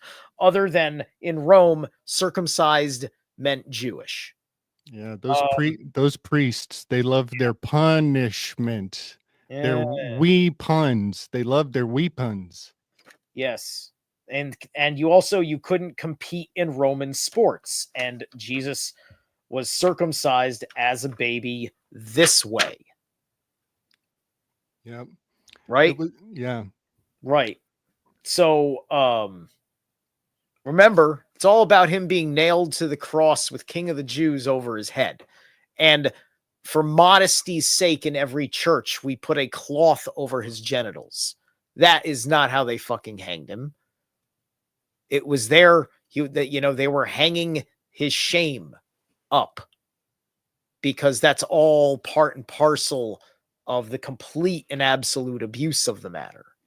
Right. Butt naked, perhaps the hermaphrodite suspected by Hillman. Right. Well, yeah. Well, I want to point at the fact that his hands are pinned as far removed from his genitals as possible. He's hands off. And so even if he wanted to, he couldn't even touch himself down there where he's vulnerable. Right. Or hide his secret. Yeah. The ultimate posture of vulnerability right there. Big time. Right. Exactly. And that is expressed in the Hanged Man card. Yep. And in the Thoth Hangman card. Yeah. Granted, I just want to say something about how barbaric this is. My girlfriend, about 3 weeks ago, we were discussing this in depth, because she is managing a resource for a center, which is a spiritual center, which is an international organization. And one of the people that's very much involved in this spiritual center happens to be a Jewish person. And this couple went to a circumcision. And basically she described what happened. And my partner was horrified. She was like, oh my gosh. So like, and she was trying to like use a bit of humor to help, diffuse the situation. She was saying, so how did you feel about this? And they were like, well, everybody was celebrating. So basically, this is what happens. They chop off a huge chunk of the foreskin. This poor child is screaming their head off. You know what they do? Newborn. They take a cloth and they dunk it into a glass of red wine and they squeeze it into the child's mouth. So not only are they getting this newborn physically molested and traumatized, when this poor child is like, they don't even have proper vision or hearing, or they don't know where they are.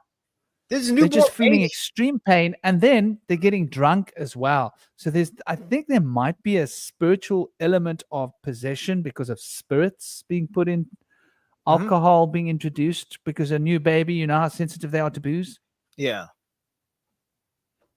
Yeah, no, it's terrible. Like in a doctor's office, somebody had gotten out the audio for it. It's just like, imagine a newborn baby being circumcised like that, and you can hear a newborn's first fucking word, no. It mustered up no from its primordial essence. Nothies. That's quite interesting. Yeah, bro. I want to point at. I glitched out. Sorry there. So I want to point out a formula that I think we're looking at, Franklin, with what you were talking about, with her being witness to it and everybody's acting like it's all hunky dory. And this is a raw thought. I have more to expand on this, but I think that cognitive dissonance becomes a sacred artifact of a community.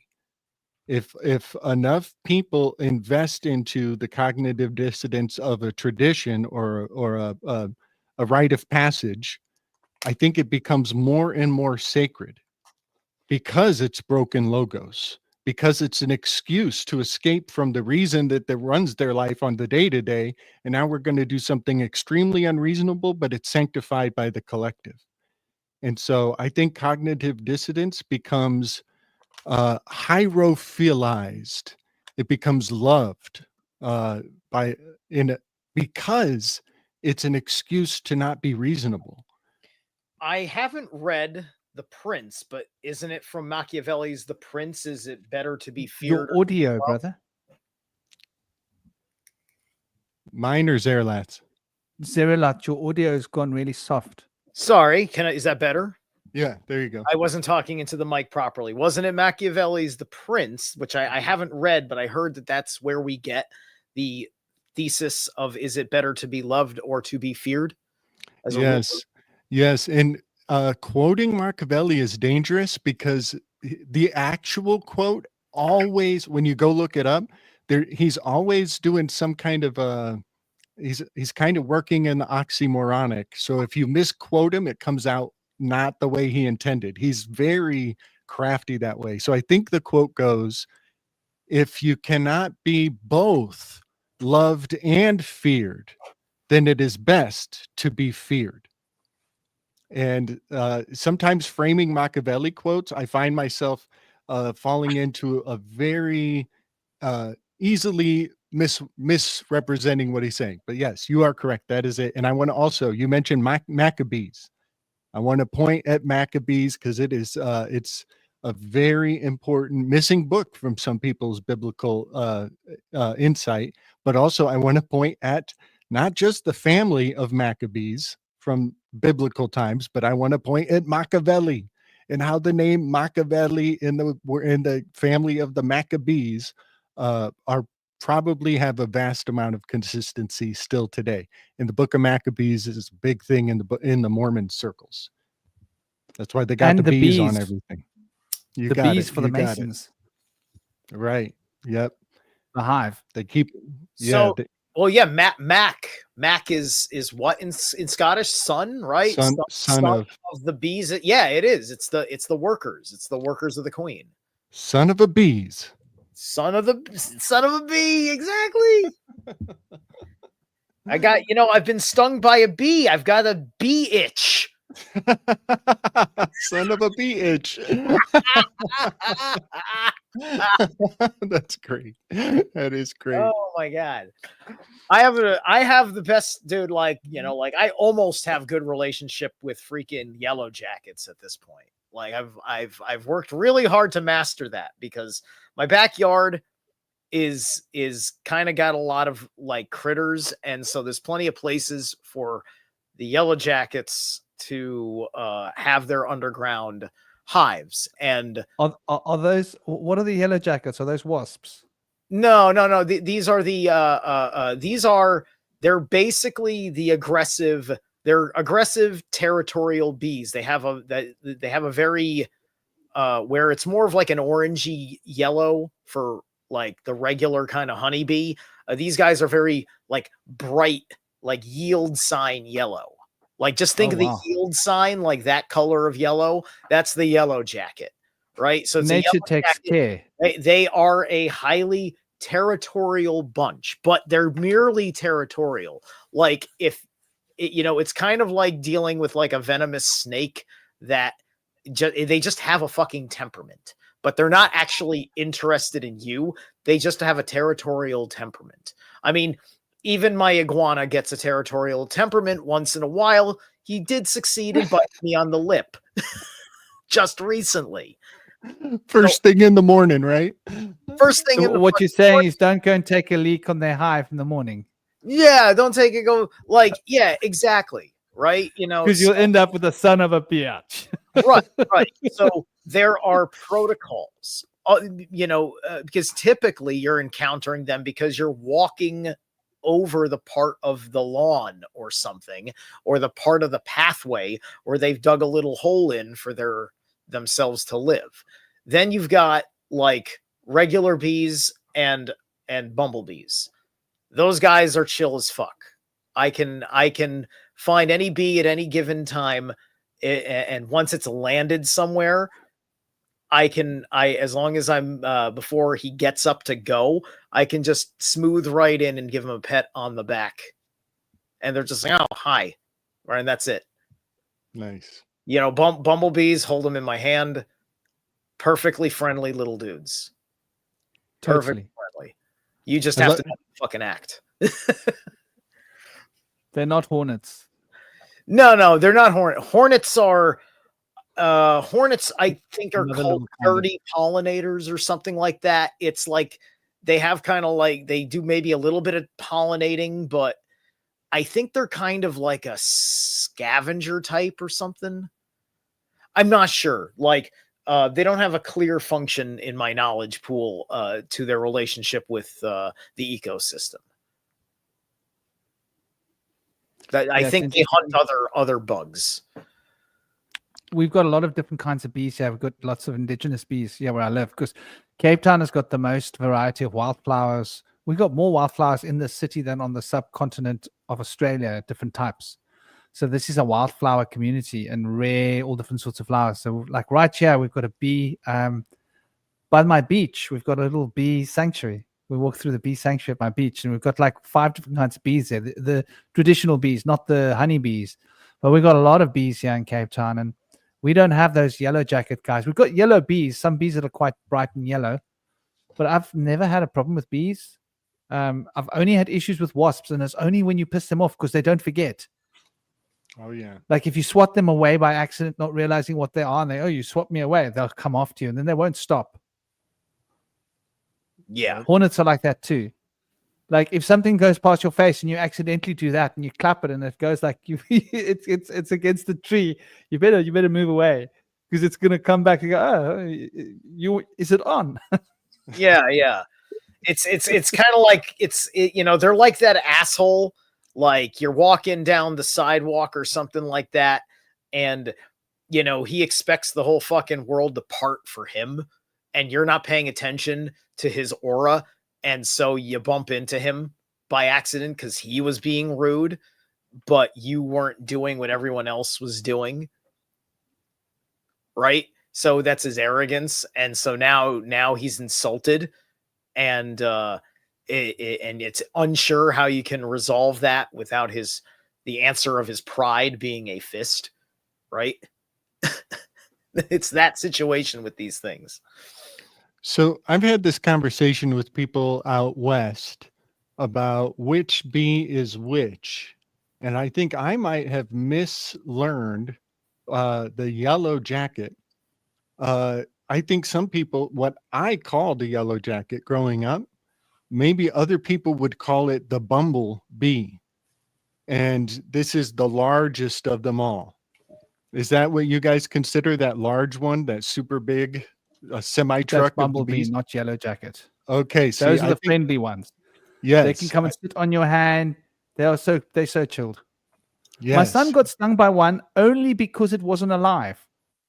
I've never seen a Oh, living one sting you, but he was playing with one and it had just passed away and it stung him and he touched the back and it stung him. I said, they can't sting. And then I looked it up. I was like, bumblebees can sting.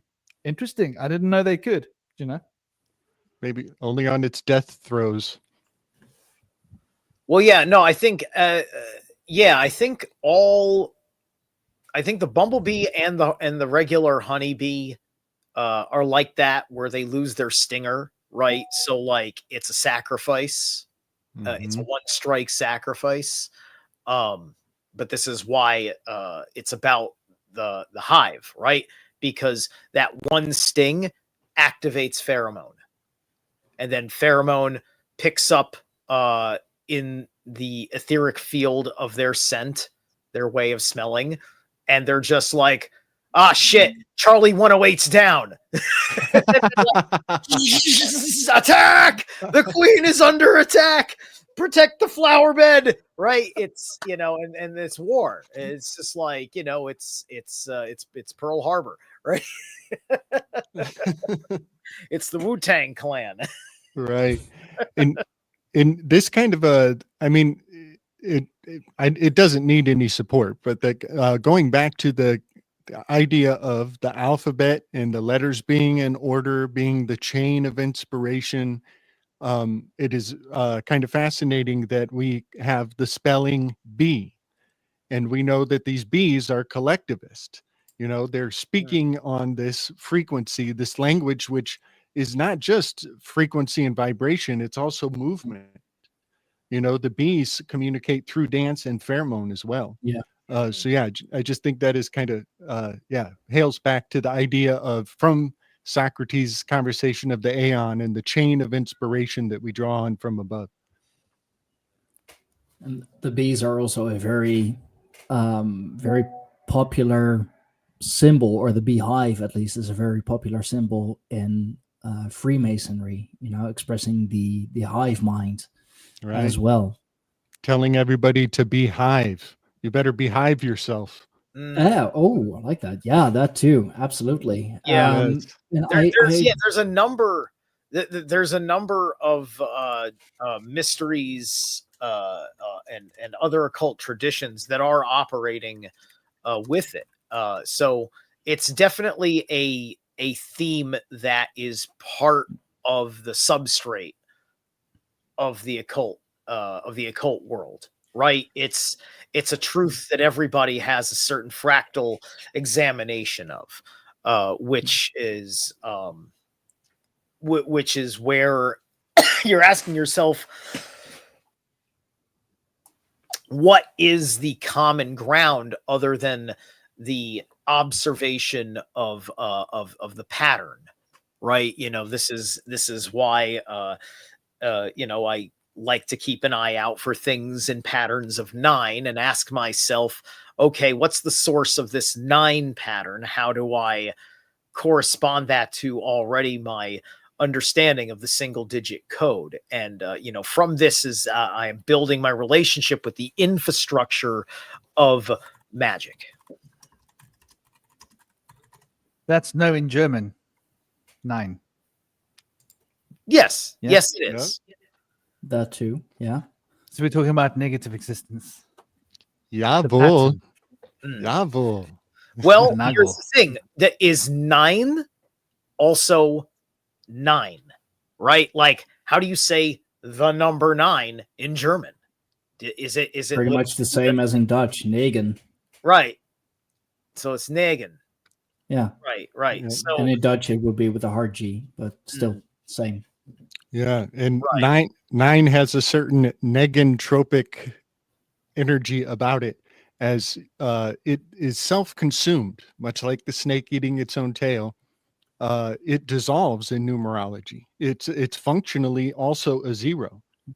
So when you add 4 to 9, you get 13. In numerology, Mhm. you add the 1 and the 3 and you get the 4. It's like you didn't do anything. It's Right. like the 9 never happened. So it has a self-consumption. The nine is supposed to be the upper half of the double toroidal field, meeting with the 6. Yeah, The 9 buddy. and the 6 merge. They also create the 8. Here's an Ooh, interesting point. yeah. When you multiply 9 to anything, it becomes 9. Right. Multiply 5 by 9, it becomes Yeah. 9. Multiply 2 by 9, it becomes 9. Multiply 8 by 9, it becomes 9. Yes. So 9 is all about functional integrity. There's function- something and- there's something about it, right? There's something about why the single digit code is up to 9 and then 0 as the implied 10th. And Mhm. Howard in chat makes an interesting observation. Like 9 is also a death number. Like think of the Club of 27, for example. Hmm. How many great artists who had, the highest of highs, but experienced like the lowest of lows at the same time have, well, let's say made it till 27. Yes. I consider the 27th letter of the alphabet to be ampersand. And if you study the history of ampersand, it's really a condensed phrase of and, per se, and. And I consider this number 27 on the alphabet, but I also I consider it the jug that Aquarius is pouring out. The ampersand is a container, a containment unit, like the Ghostbusters. You see the way I look at the energy of numbers is that I'm still learning the deeper relationship. Each number has its own animistic kind of consciousness. They're they have there's an inherent trait to the number as a whole representative of value. It's why we have a sigil for 2 and we don't just use tally marks for counting, right? There's a form. That form is a tell on our understanding of whatever magician drew this sigil and standardized it across the world, gave us a certain understanding of the value of 2 via energy, and we accept it without question, right? And so I try not to think about the form of it as it is spelled. I only see if I can discover the correlation along the way of really trying to embrace the numbers conceptually, right? And so what is it to have an essence of 2-ness, and can I find an essence of 2-ness that is isolated from an essence of 1-ness or 3-ness or another multiplication thereof of 2-ness, right? And this is what I operate on when I meditate on the tarot, to give a place for the numerology to be part of the story that the Norns need me to tell. I think it's very interesting when we look at numbers, because what I've noticed is that the number that we're dealing with carries the vibration of the number before it. So 8 is obviously Saturn, right? 8 has always been Saturn. 9 is always Mars. 1 is always the Sun. 2 is always the Moon. 3 is always Jupiter. 4 is always the North Node, also relates to Uranus. This is Vedic numerology. This is Vedic astrology. This is Western astrology. It doesn't matter which branch of astrology or numerology you look into, these numbers relate to these planets. And so when we look at 9, we're dealing with the power of Mars. And so Mars is about discipline. So look at the word discipline. Disc. It's a disc. It's a full disc. 9 is a full disc. Disc, apple, line. Discipline. So it's a disc applying line. You take a disc and you apply a line. What have you got? Disc. Apply a line, you've got the number 9. So discipline is the number 9, is the planet, is obviously Mars is all about discipline. And what do we need discipline for? We need discipline when we want to transform. So Saturn is hard work. Saturn is 8, right? When you swallow the bitter things in life, when you swallow what you got to swallow, it's also about gaining weight, money, resources. Money is very close to the number 8, but the number 8 is about being a hard worker, is about being dedicated, is about sacrifice. So that hard work and sacrifice of number 8 then goes to the next octave of vibration in 9, where it becomes a wholehearted discipline, and one is now a disciple in a sense. And so 9 is the martial arts. The discipline required to practice martial arts it's a very 9 energy. And so 9 obviously relates to this Martian energy, which, as we were saying before, has got to do with Scorpio and Aries, because Scorpio is the feminine pole of Mars. Aries is the masculine pole of Mars. So any transformation has to start with the death card of the tarot. And once the death card of the tarot has got the wheel turning, it then has to mature itself in the Emperor. The Emperor is then, when that action is being set down in stone, the law is written in stone now, this is what's happening. So the transformation that starts with Scorpio, which is an inner process, becomes externalized in Aries. Hence, Scorpio is all about your sexual energy. It's all about your internal transformation of potential sexual energy relating to the possible to germinate, to generate, to create something new, a new offspring, sexuality. But that offspring, in order to actually find a way into the world, needs to do the full cycle of Mars, which involves Aries. So Aries then becomes the head, which is going to move forward with the butting of the head and the horns, which is basically claiming your space. Aries claims space. Aries is very direct energy. Let me claim some space right here, Franklin.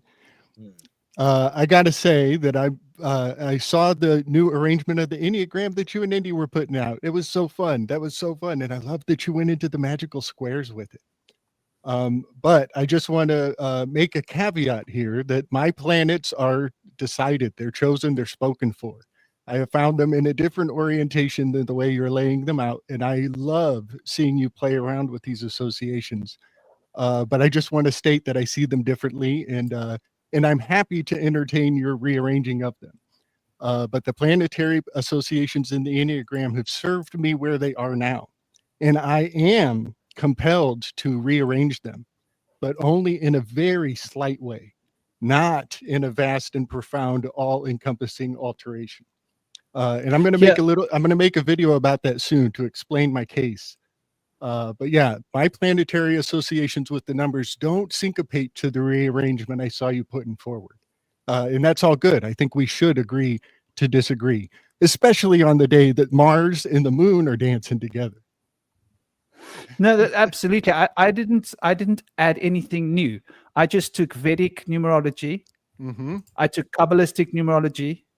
I took Taoist numerology. I took Vedic astrology.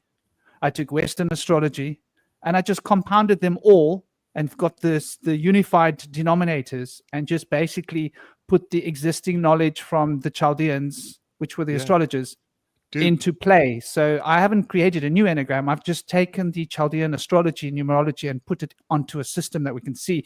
I think that the other one is the new one, the one that was invented in the 1970s by the psychologists. I think that's the new enneagram, which is really for like this time frame. But I've taken just the old. So what I've done is I've mapped the Kabbalah into this as well, which is sort of where these words come from. So like 9 is always about completion, obviously. So and Mars is about this powerful completing of, when you complete your cycle of the astrological sphere, you end up back at Mars, Aries. Aries begins the cycle where it ends. I wanted to, because I've been sitting on some numerology that I was liking what you were saying about that, and I was thinking about. Let me say something real quick, Zerilath. Okay. If Mars represents the circumcision, then it actually represents incompletion. It actually represents the first error, the first flaw, the first mistake. And so I put it in the number 1. And this is where we need to be driven, compelled, activated into making things better again. If you put Mars in the number 1, you are actually an activist against circumcision.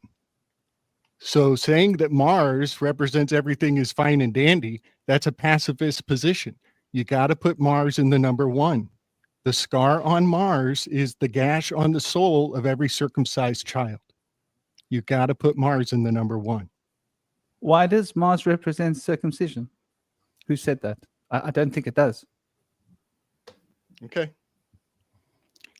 This is. I mean, like it's a part of it, but I think the circumcision is got to do with the disconnect. You showed a particular card earlier, and that card is really important if you want to decode the sigil of Saturn, which is made from the number block of Saturn, which is essentially taken from the Vedic numerology, which is the Vedic numerology is 9 blocks. And the 9 blocks of the Vedic numerology is how they write a horoscope. So if you get a Vedic horoscope, it's 9 blocks. It's a Saturn block. It's basically what we call the Saturn number square is a Vedic astrological chart, because Saturn is the key to it, because 8 carries the vibration that 9 will complete. Mm-hmm. And 8 is really fundamental to the entire structure because of Saturn's vibrational frequencies of the cube. And the black cube represents the etheric, represents the development of the etheric, which is going to project our body. So it sort of is that completing factor that is then carried into the next frequency by Mars. So what you say isn't necessarily wrong, Gabriel, because right. If you That's look at the thing. Well, neither one of us are right. Neither one of us are wrong. It's just culturally important in different contexts. And I've got a question, Franklin. Were the Vedics circumcised back in the day?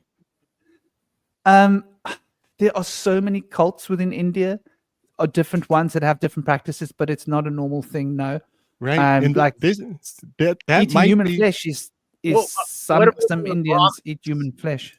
right. So that might be the paradigm. Like the Enneagram I see embedded into our culture and animated into predictive programming entrainment that we call entertainment is a circumcised culture's Enneagram. And you're coming from the old ways before they chopped dicks and saying this is the idealistic if everything was hunky-dory in the world. And so I think mine is accentuating the need for a reform, accentuating the need to stop chopping dicks, and putting the number 1 issue, the first trauma in the life of every circumcised man, I'm putting it as the top priority. Number 1 is Mars. Yeah, I mean, I think that kind of shows a pathwork of kind of going from what Gabe has discovered, putting together, and almost wanting to transition it, to where it belongs, which may be that it belongs closer to where Bush has it placed now. I was thinking I was thinking about the numerology. So you said that it was 13, we're talking about death card, right? Death is 13, right? So you said that it starts with the death card, which then falls into the emperor. I think you said that, right? Was it death to emperor? Yeah. Yes.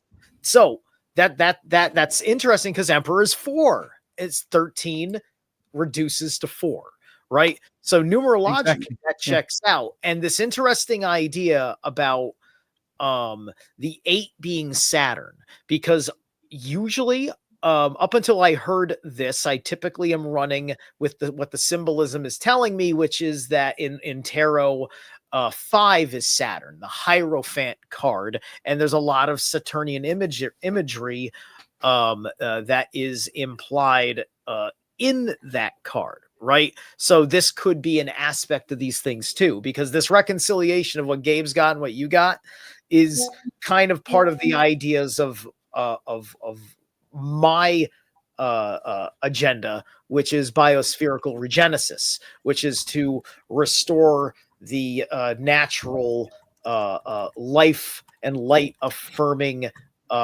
genesis of the universe.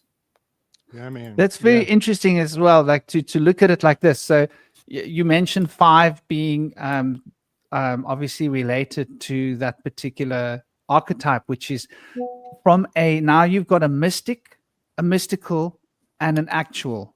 So that's very interesting. So this is the mystical enneagram. Right. The actual enneagram is about something different. This is mystic. When you look at, for example, the tarot trump, number 5, the Chaldean or pre-Chaldean, which is Phoenician, actually, when you go into the Phoenician, you look at the Phoenician letter, which is related to that, is related to what the Paleo-Hebrew is calling Vav.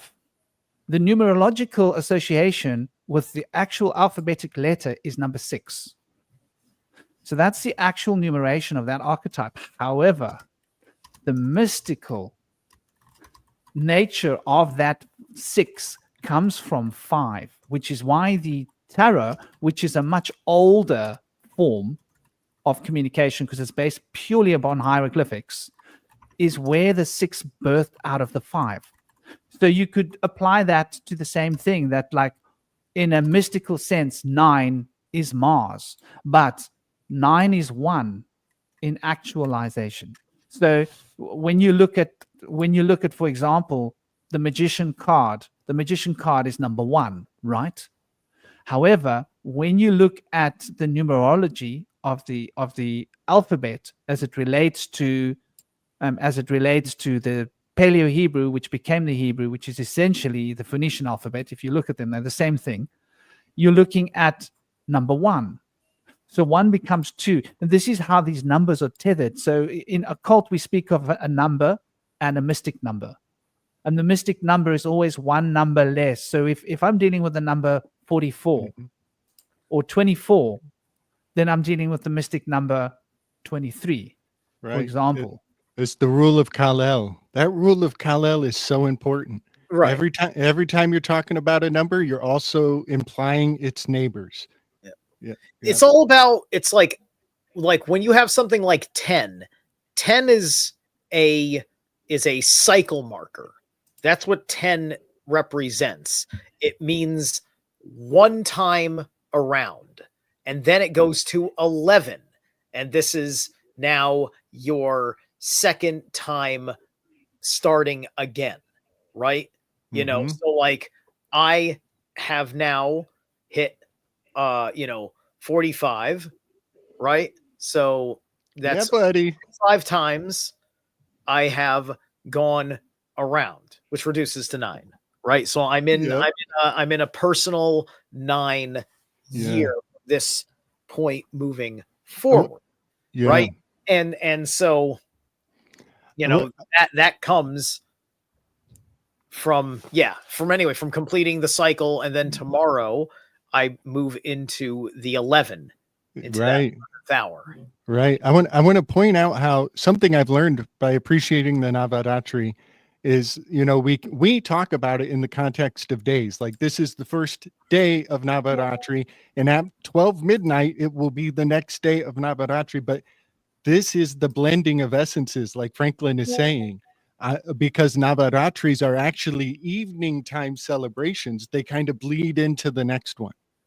And so while we call it the day of this Devi, it's actually a nighttime celebration, which means it bridges into both. And so the rule of Kal-El, that's why it's so important, the +1 -1. Yeah, it's interesting being at that cycle in your life as well, 45. It's a powerful, I think it's a powerful year of change, because it's sort of like, if you think about it, right? Before then, we've got 36, which is where we're like fully adult. That's where our bone structure has developed. So between the ages of 30 and 36, our bones get more solid. You obviously felt your bones get more hard, right? Up until like 36. By that stage, your bones become thicker and more heavy set. But before that, then you're 25. 25 is where you're like fully adult. Mentally, emotionally, you've developed that level of emotional capacity. But when you go back beyond that, you're 16. Oh my gosh. what happens when we're 16 when we're boys, huh?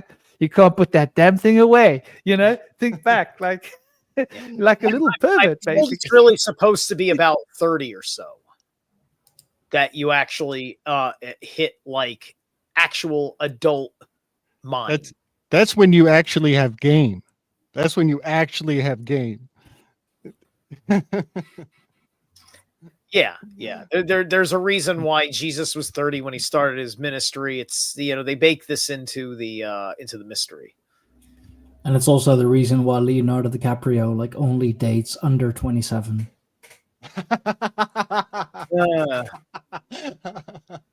Oh, that guy. Or even younger, I Give believe. Jared Leto a little bit of credit. Oh, Jesus. He does fucking that cult. just because he can, I think.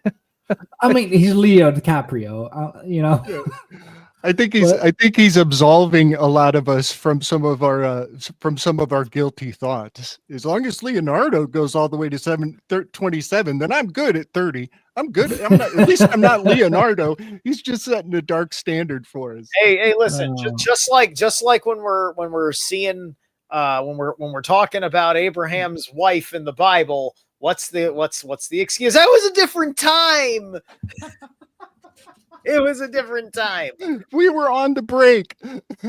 Yeah, we were something, right? Seriously, coming with the Ross Rachel, we were on a break. Totally. Fucking, he's your It's like when I think of sacrifice, I think of the number 8.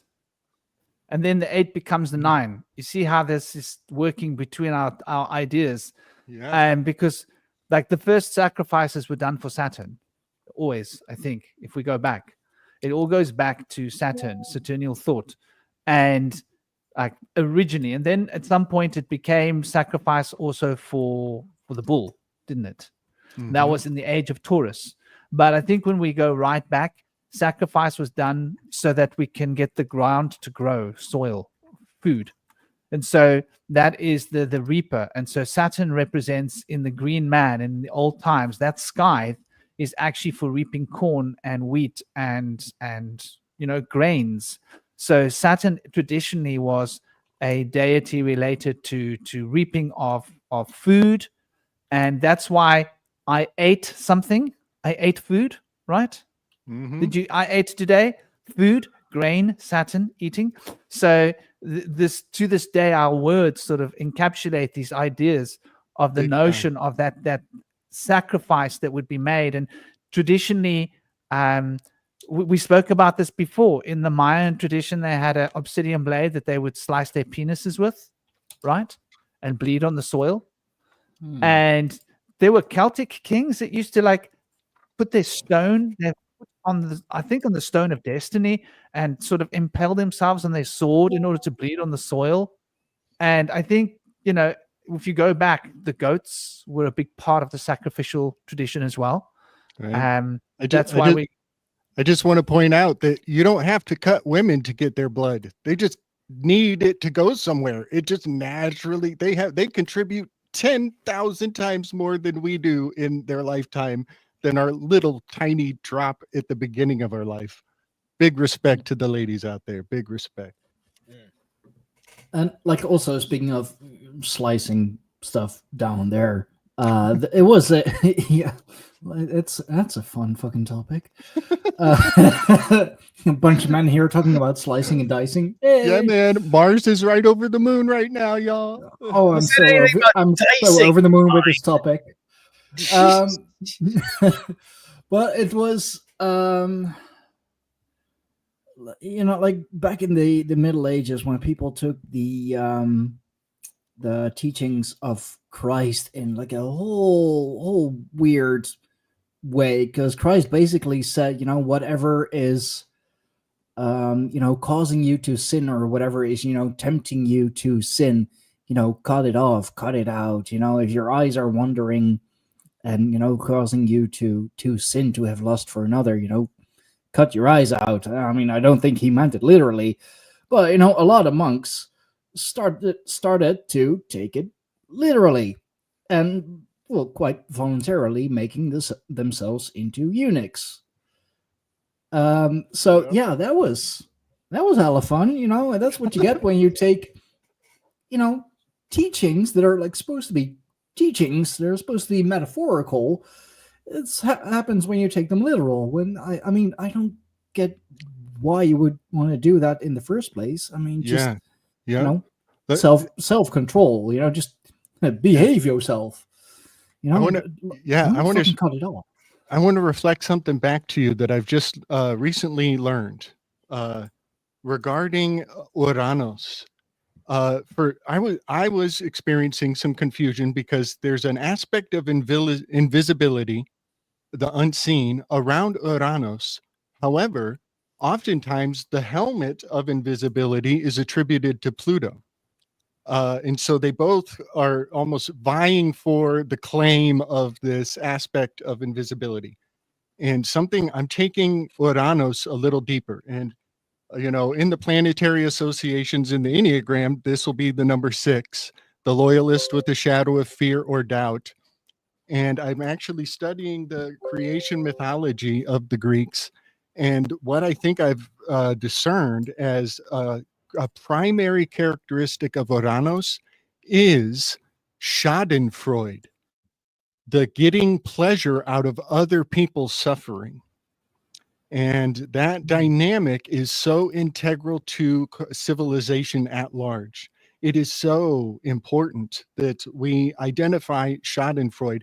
And one example for myself is, you know, I have a strange guilty pleasure of watching self-defense videos on YouTube for analysis on what to do in conflict situations, low grade all the way to high grade.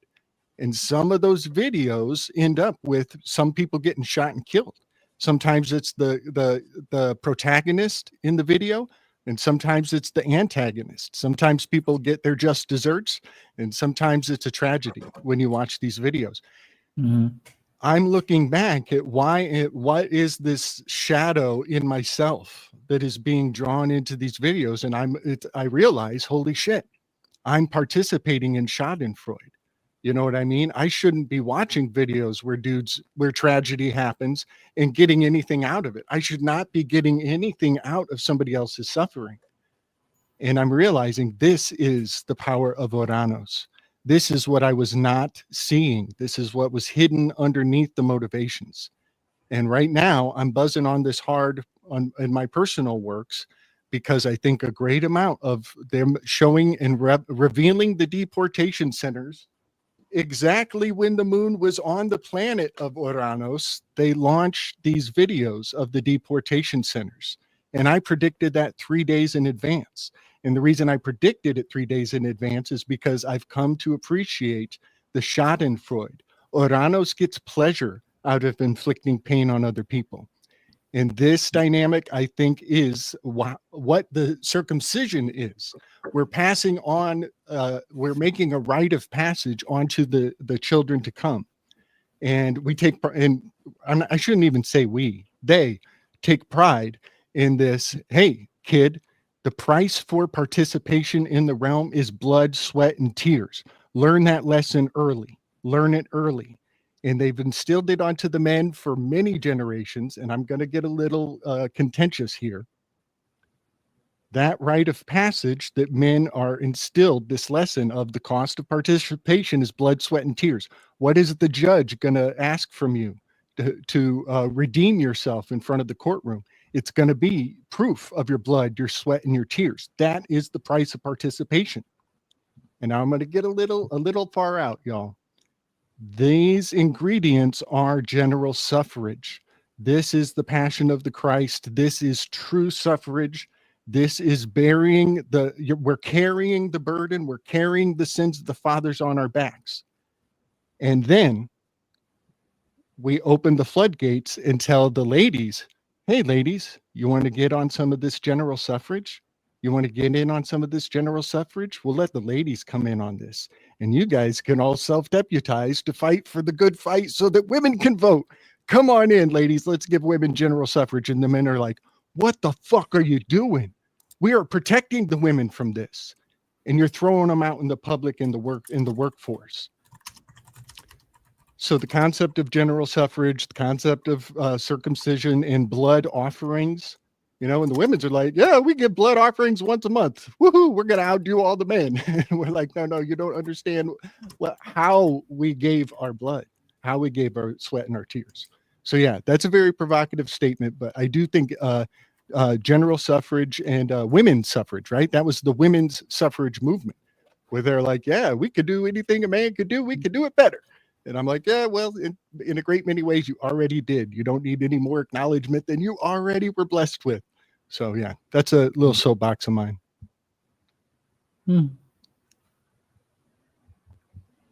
You're muted. Franklin. You're muted, buddy. Franklin. Mr. Whisperer. It's very interesting what you say about Uranus. Because I think that there's this definite relation between Uranus and not being alive. So Taoist numerology relates to the number 4 to not being alive, right? To passing from this world. And so you've got like this division of the 4 on the right and the 4 ascending, the 4 descending, the 4 ascending, and the adventurer, which chops everything in half. That's the chopper. That adventure, which is basically the key to the key to life is that pentagon, the pentagram, the 108 and the 72. It brings everything together, but Uranus is usually traditionally associated with number 4, and I see that like sort of here with the builder as related to what crystallizes dies, right? Because you got to be flowing like a river to be alive. And you need water in your body to keep you alive because water is the source of life. And the moment you don't have water in your body, everything crystallizes. It becomes dry and cold equals not being alive. Moist and warm equals being alive. When we're young, our body is moist and warm. And the older we get, the drier and colder our bodies become. So this dry coldness is crystallization of the builder. It's very dry, it's very cold. So that Uranus energy, interesting how you relate it to 6, because you see this connection between 4 and 6 here. So that's the feminine line of connection. If you look at the, I've got the feminine here and I've got the masculine. So the masculine obviously relates to the 369, echoed as 369 in the 3 triangles. So that's what each triangle is a number, but it carries the 369 in the fundamental triangle of the 3 sephirot, which repeat themselves through the enneagram. But then we see this connection here of the feminine, and we see that 4 becomes 6. So you see how our different enneagram interpretations are sort of linked and related, because 6 becomes that new life after the Mercury's representing that mercurial nature of constant changeability. When you add that to 4, because 4 is stagnancy, 4 is and here the interesting thing, when you go to aura anus, the light that shines out of our butts, right? Uranus, so, the ultimate shadow for the puppet masters to reach their hand in and use us for usury from the 9th concentric circle of hell. I love it. Franklin, I love that. I love your Enneagram. It just lights my mind up in so many ways. I love that it connects in even more ways. And you even have it color coded. Like there's the blue frame and the orange frame, with the multiple shapes in it. Dude, this lights my imagination up. And I want us to just totally, it's not even agreeing to disagree. It's just the fact that we're using the same name. We're both saying Enneagram and pointing at different arrangements. You know what I mean? So I think that's where other people would look at us and be confused, because they're like, wait, but Slick is using this traditional Enneagram and Franklin's calling it an Enneagram and got different planets all over the place with different connections. So I just want to acknowledge that. I don't even think we're agreeing to disagree. I think we're agreeing to just be different, You know what I mean? And you can see that the correlations, like my girlfriend described it as like looking at something face on or looking at something from an aerial view. And so looking at something face on, you'll see one thing. Looking at something from the top, you'll see another version of what you're looking at. But you're looking at the same thing, and you're going to see a different nuance if you look at it from this perspective or that perspective. And I find it really interesting, you know, like what you were saying about Uranus, because getting back to that, so that number 4, that ending of the descent. So I broke down the major arcana on the round table. I don't know if you saw that. I did a full breakdown of the major arcana as the journey of the Fool, representing the first 10 elements, the Sephirot, of the materializing journey. And then the second 10 elements representing the inner reference of that material journey as a balance and a harmony. And they are divided snap bang in the middle by none other than Libra, which is the feminine pole of Venus. Libra obviously being the card of the scales and the sword, justice. And so justice is like that pivoting, and Libra obviously being the furthest out on the solar arc, has this incredible orientation of the entire wheel of the zodiac. And obviously as Lamet, as its Paleo-Hebrew symbol, which is an ox goad, is the one thing that can actually direct life force, which is the ox of Aleph. That ox can be directed by, and hence when you put the ox with the ox goad together, you get the name Aleph Lamet, Al, which is one of the most universal names of God used by the Kabbalah.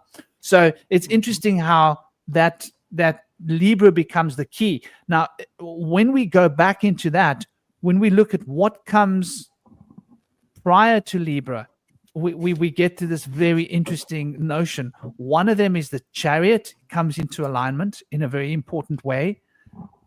We've got the wheel of fortune. So when you look at the way the magic squares manifest these different archetypes in a cycle, you end up with Libra, which is number is 30, right?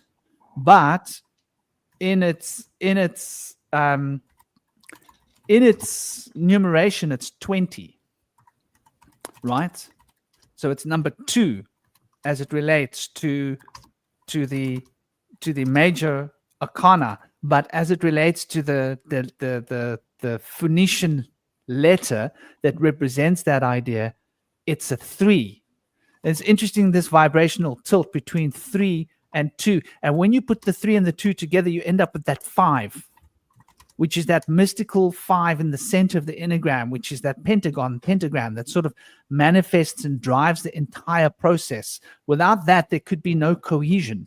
That mutability element keeps the night and the day merging. So I see, like, yeah, if you look at this, when I look at 4 represents sunset, represents the 4 represents sunset. It represents the autumn solstice, in the same way that 7 represents the other side of that. 7 is often associated with 2. So 7 and 2 are always associated with each other.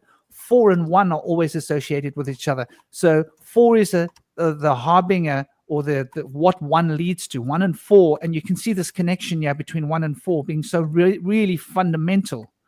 And when we look at 2 and 7, it's a mystic connection. It's much more, it's got a bounce off of 9. So Mars becomes that key that connects Neptune to the moon. And Neptune is a very similar in its vibration to Venus, right? Because Neptune represents going into those deep unconscious currents in our dreams. The artist, Venus, represents going in to express those unconscious currents that will produce art. So the one is masculine and the one is feminine. So we see how these masculine, feminine, the 6 is a very masculine number. The 7 to me seems like a feminine number. The 8 seems like a very masculine number. The 9 seems like a feminine number. And so as we move through this, we see this inversion with number 1 and 2, which I find really fascinating, because 1 represents everything. 2 represents everything divided into 2, right? So 1 is the whole thing. Oneness, to be one, is to be everything in one. 2 represents that potential between the outer and the inner. The 3 then becomes how that potential is is acting within everything. 3 becomes the harness of force and form, and that force moving through form is represented as an expansion, which is Jupiter. Jupiter is the expansiveness, but Jupiter sits on the opposite side of Saturn, because Saturn and Jupiter always have to be in opposition. It's like really interesting how that then builds us to number 4, which is also the North Node, which is also to do with planning. Isn't it interesting how when we plan and we organize, we get stuck, we get set in our ways? And I think that number 4 represents like basically becoming so stagnant and stuck that we're unable to look outside and see the potential of Mercury. And that potential of Mercury then awakens that potential of life to grow. And that growth then takes us to the harmony of 6, because 6 is obviously, it's about harmony, right? It's the hexagram. And the hexagram is when all 6 planets are dancing around the sun. So when all 6 planets are dancing around the sun, then you have the circle with the dot in the side in the center of your hexagram, representing that there's this very powerful resonant frequency relation between Venus and the sun. Now, these obviously not your enneagram. This is just numerology and astrology. But when we look at the sun's energy and we look at Venus's energy, Venus to me is very interesting, because you can use copper in a magic rite if you don't have gold. If you can't afford gold, and in the old times when they wanted to do a solar work, which is to do with, say, your career. So obviously the sun rules the 5th house. The 5th house is obviously the work of career and vocation. So if you want to do a magical spell or a work that relates to improving your career or your work, then you would usually want to use gold. But if you can't afford gold or you don't have access to gold, you can use the Venus metal. You can use copper and still do the spell. It's still going to work, because it carries such an interesting correlative vibration between the harmony of the artistic endeavor. And 1 also has a lot of creativity in it. So the creativity of 1 is brought to its stagnant stuckness. 4 is so uncreative, right? It gets so stuck that there's no creativity in 4, but it takes the adventurer, it takes Mercury to bring in that new potential so that 6 can just bring out the creativity of the arts. But that actually starts with the pioneering action of 1. So 1 is really the artist. So this is why, like, if you look into an astrological chart and you've got a lot of Leo in your chart, you could be a writer, right? You could be an artist. You could be a manager. You could be a leader. Anything that's to do with pioneering is going to come into that star chart. If you've got Venus in your chart and it's prominent, you're probably more likely to be a musician or a painter, and be so lost in the arts that you'll be abstract and like Libra is always looking to find the balance. It's always looking to sort of be tactful, to be able to dance between all the different energies, and it avoids confrontation. Taurus as well. Taurus likes to just chill and do their own thing. They're not really looking for confrontation unless you bring it on, like a bull. They won't do anything unless you bring it on, and when you do, they don't stop. That's the bull for you. So both of the personalities of Venus seem to hold this key to actualizing this peacefulness. And that peacefulness is very interesting because it's so un-sun-like. I hope that makes sense. Like the sun is actually quite an intense character. It's a bit of a egocentric expression. Yeah?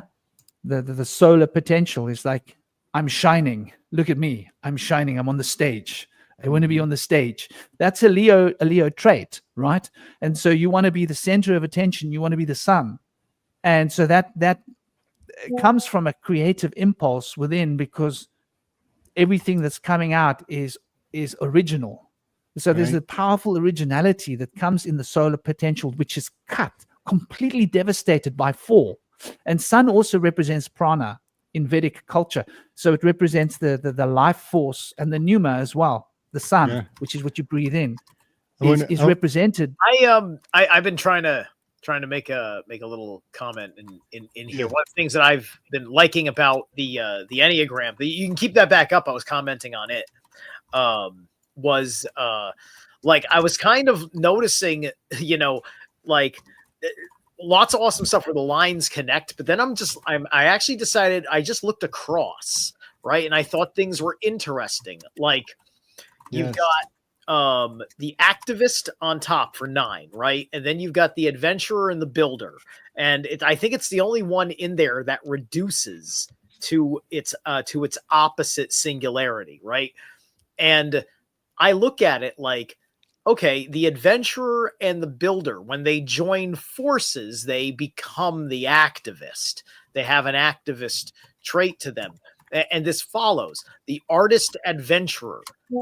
That reduces into it doesn't reduce the same because it goes to 2, but but those are qualities of the leader, right? It's like if you put the 2 qualities that are next to each other together, they make the disconnected quality on the opposite side of the wheel. The empath and the optimist, they become the mystic.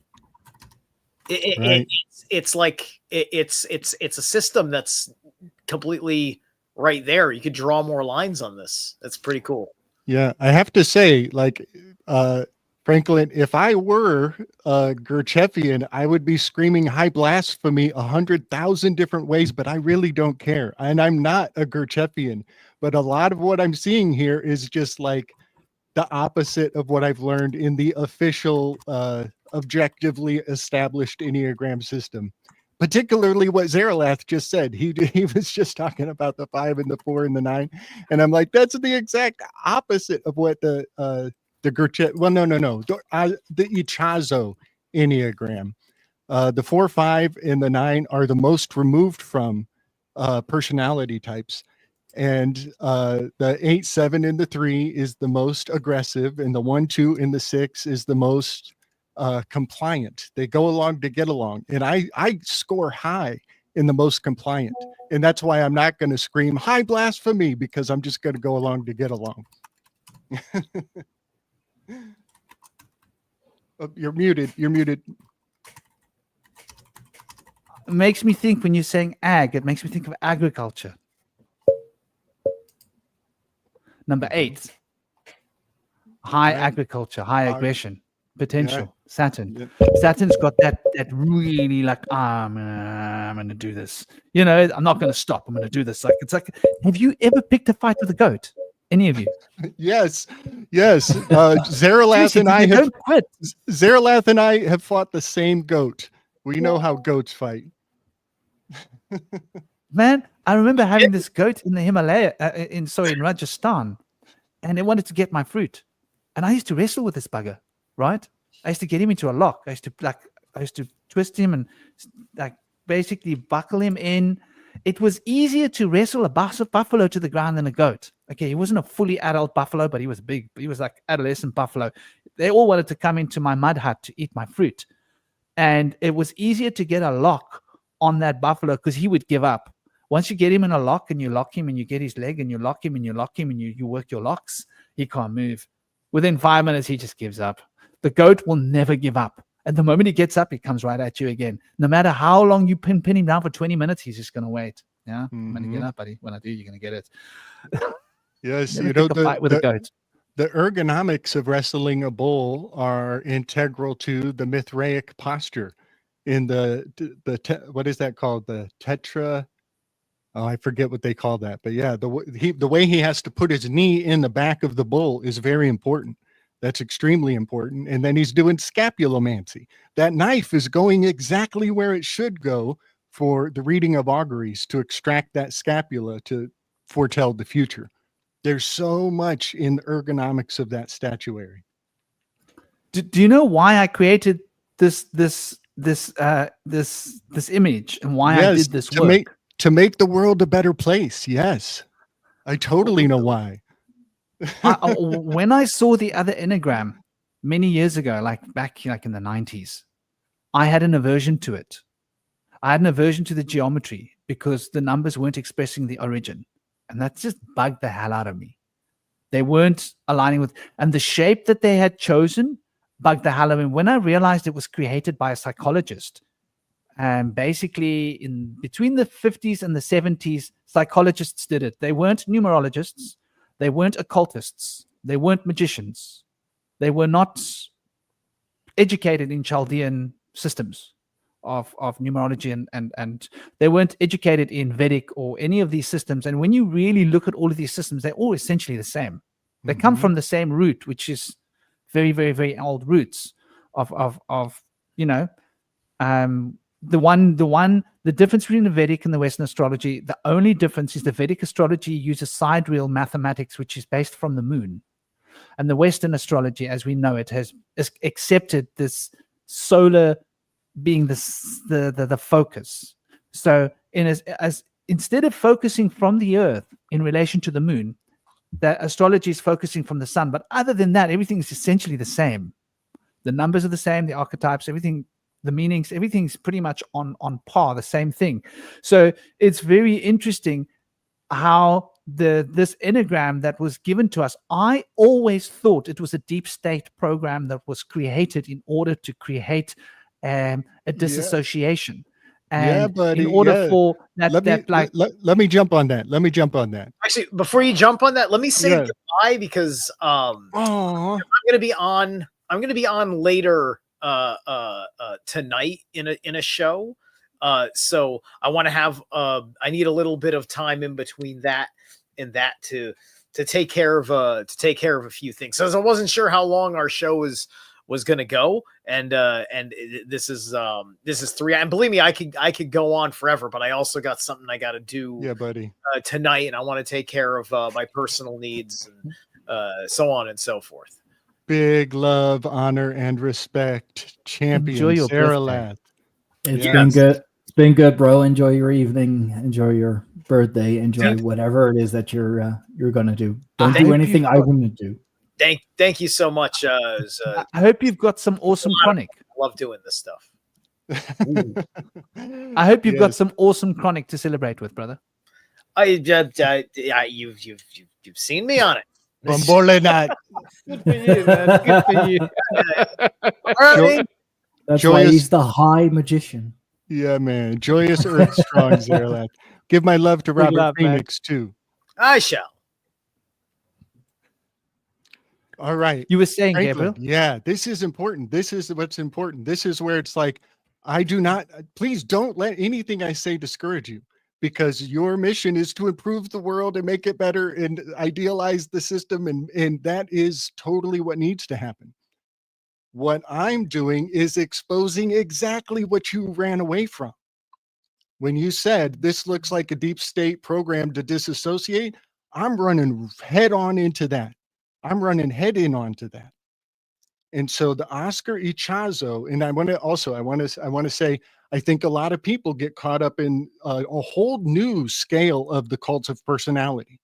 And oftentimes when subject matter comes forward and people are like, I think Greyhorn, you were talking about when I mentioned Freud, I think you had a knee-jerk reaction like, oh yeah, fucking Freud. And I'm like, yeah. And I'm like, don't run away. Don't run away. You have to actually interrogate these assholes.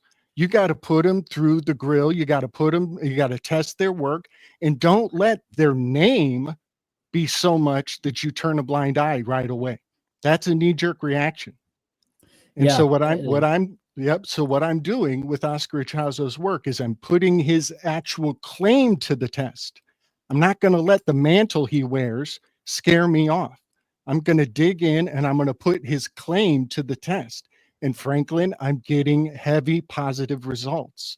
His claim is proving to be the fundamental bedrock from which all culture has been built out upon, called the touchstone. It's called the test. It's called the symposium. And it is correct. It doesn't make me comfortable. I'm not doing this because it makes me comfortable. I'm not doing this because I think it makes people healthy. I'm doing this because I want to find the root source of where people have been miswired, misled. And I happen to have a grand overarching theory I have not talked about yet on my project. And I'm just going to share it here, but it's going to take a long time to substantiate it. And I'm going to do that in some of my upcoming works. And we kind of breezed on it a week ago, Franklin. And it has to do with, there is exactly one alteration that I want to make to the Enneagram. I think there are rites of passages hiding out in this, When I was younger, my priority would have been to switch the 4 and the 1, to understand the masculine to the feminine. That was a rite of passage. I already experienced that. And so if I were talking to a younger person, I would be talking about this 4 to the 1 thread from Mars to Venus and the masculine and the femininity of that. But now I'm at a different stage in my life. And the priority for me now to make a healthy change on the Enneagram, that is the touchstone, the bedrock, the objective truth. It's not what I want, it's what is. And that change is the 5 to the 8. And we talked about that last week when we were talking about the catharsis of tragedy. And what is the catharsis of tragedy in culture? And what does it mean? And sure enough, in my path of elucidating why the 5 and the 8 should switch, in the psychic path work that I'm doing, I run into the Schadenfreude of Uranus. I find out that people are getting pleasure out of seeing people in concentration camps. That is a dark lesson. And I'm going to be the one blowing my horn till the day I die about Schadenfreude, because people who, if you don't call it what it is on the face of it, then just insinuating or looking in its direction, people are going to call you a black pillar. If you just generally talk about how we get pleasure out of seeing people suffer, they're going to call you a black pillar. They're going to plug their ears, switch themselves off, and go to sleep again. The word black pill is just the new age version of conspiracy theorist, y'all. We need to step up our game and thicken our skin. And you can't pay money to get your skin thicker. I am happy to be the one. I'll be your bullet man all day to tell you that this is objectively how it is. This is objectively why it sucks. And so my adjustment in the Enneagram is not rearrange everything and rewire it to the Vedic. It is simply the 8 of Saturn needs to drop to the 5. What was the center square of the Saturnian magical square? It was the number 5 in the dead center of the magical square of Saturn. Mercury needs to move to the number 8. And by doing Mercury into the number 8 position, we no longer associate with nouns. We stop being and we start becoming. And this has been squandered in history when your last name was no longer your family's job. When we stop using the job that your family does for your last name, and we get all the name magics of it way back in history through all the ages, you should have been shoemaker, and you used to be the miller. You used to be miller because your calling was the action of your future tense verb, and it was your association of your last name. And so when I put Mercury into the number 8 position, just one change, not a whole bunch of changes, just one change, then everything makes sense based on what we already knew. So that's my soapbox. I'm sticking to it. And the thing is, I want to say this too. It's beautiful that your Enneagram has provoked me to get to the fucking point on what I'm working with, on what this journey has been for me. Because looking at your Enneagram, I'm like, oh my God, it's going to go off and it become anything, everything relativity. And I'm like, no. This means I need to really step up. And it turns out exactly the change from the 8 to the 5. It's already in the symposium. It's the part of the symposium I don't talk about a lot because it's confusing for people and it's already complicated. I don't need to make things more complicated. But sure enough, at the end of the symposium, they play musical chairs. And when they're done playing musical chairs, guess what, Franklin? The 5 has moved to the 8, and the 8 is sitting in the 5 position. And so what I feel compelled to do to renovate or perfect the Enneagram, it's already in Plato's work. And I'm just now finding the words to convey it. I think we are different purposes. Like all I'm doing is I'm creating when the Enneagram that I'm bringing forth is just for magic. It's for the practitioner. It's for practical magic. It's for people that are interested in developing how to use practical magic and to see how do you break down the sigils using an Enneagram. So for example, this Enneagram is going to have like different kinds of flowers, different kinds of resins, different Yeah, kinds of doctrine animals, different kinds of animals on it, and it's going to break Yeah. down like if you want to do a spell for this or for that or for that. This is about that dial, and that Yes, is the dial of like the those doctrine things. So the doctrine of signatures.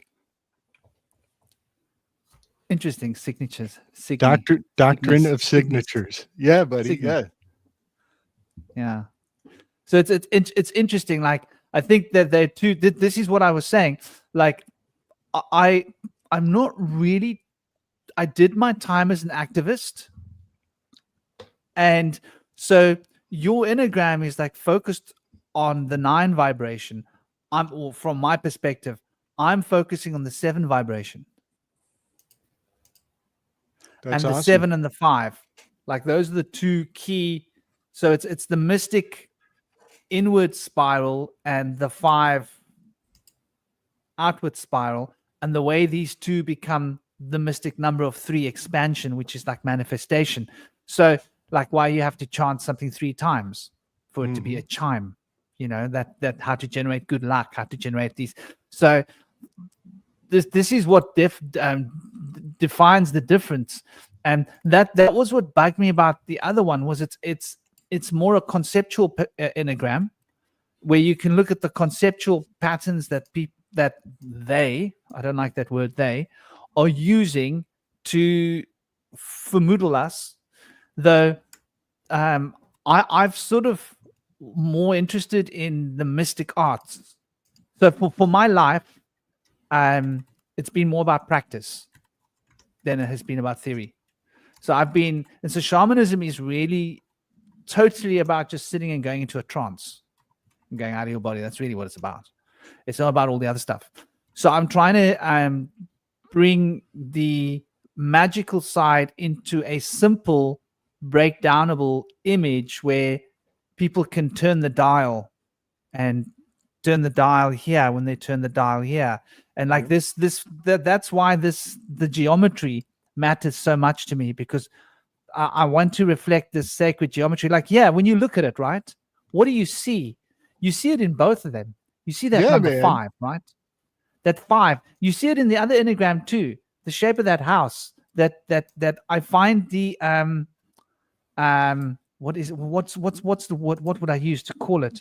I find. Let me get the other one and put it on here too, because it's there's one, and it's nice. It's colorful. I like colorful. I like color. Yeah, I want to say I really look forward to playing around with this shape. It just, yeah, my thoughts are too fast for my words. My thoughts are way too fast for my words. So I need to like slow down, take time, and like put your system next to my system and see what kind of fascinating brain babies come out. I was thinking a while ago that you could put this over the other enneagram. Yeah. Like I was looking at that and I thought of doing that, and I thought, no, I want to deal with a mystical enneagram at a later time. And there's 2 versions of the mystical enneagram as well, by the way. I've shown the when you break the supernals into 3 groups, then you've got a different system. Like, for example, so just getting back to this, here you can see the number 5 is hinted at here as well, right? It's almost trying to hint at a number 5 in the center. It's not a number 5, but your brain goes, is that a 5? You're no, it's so not a 5. right. There is a free floating number 5. I have done experiments. Franklin, you're talking about some stuff that was way off in La La Land, where, yeah, the number 5 seemed to be the key to some kind of missing link. Yeah, I see what you're saying. And so here you see it in a different way. You see this 5 that's trying to spin around the orange. Yeah. Yeah. You see it and your eyes go, is it a 5? No, it's not. Is it a 5? No, it's not. You're constantly like playing hopscotch, trying to catch up, and never quite. And then the blue tries to suggest it's a hexagram, but I'm not a hexagram. But it's hinting like hexagram. And you look at it, no, it's not a hexagram.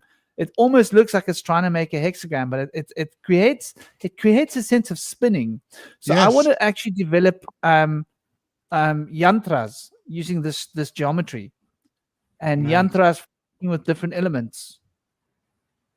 Yantras for working with planetary energies.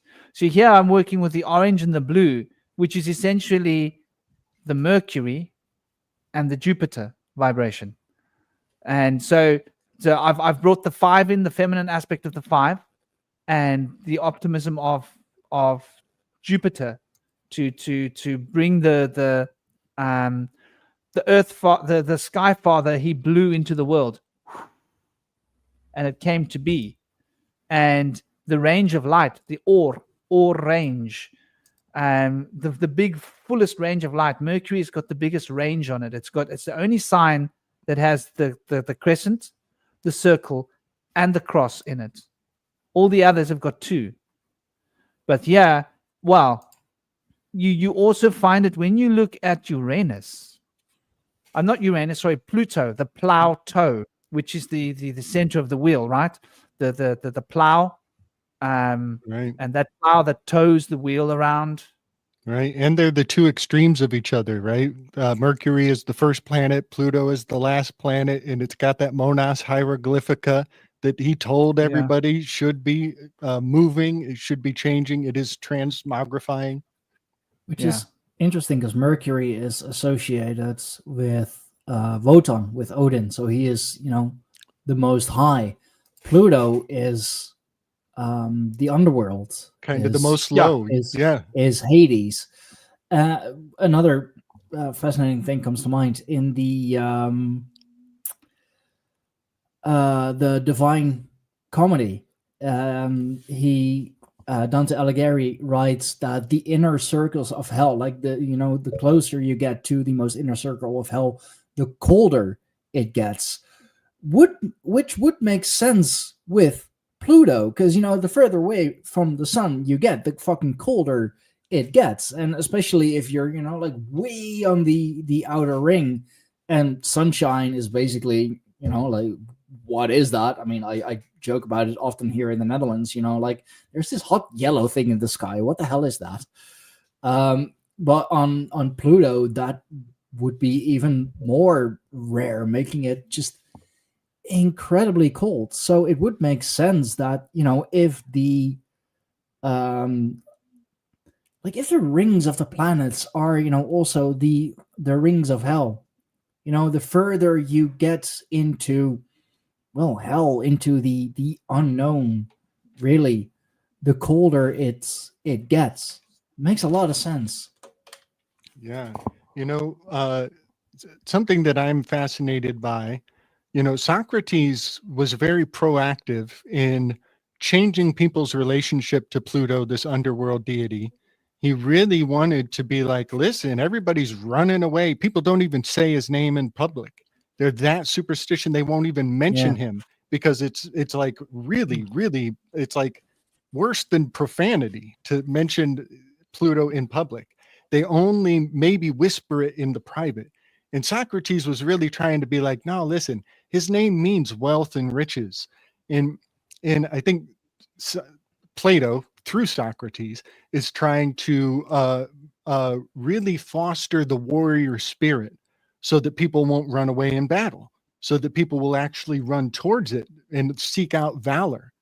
And so there is something of social engineering that, and the reason why it's important, that's why Socrates and Plato are so important, because they were the original social engineers, and they're just telling you why they're doing it. They are totally disclosing the fuckery of rewiring people's mythology. This is the original censorship.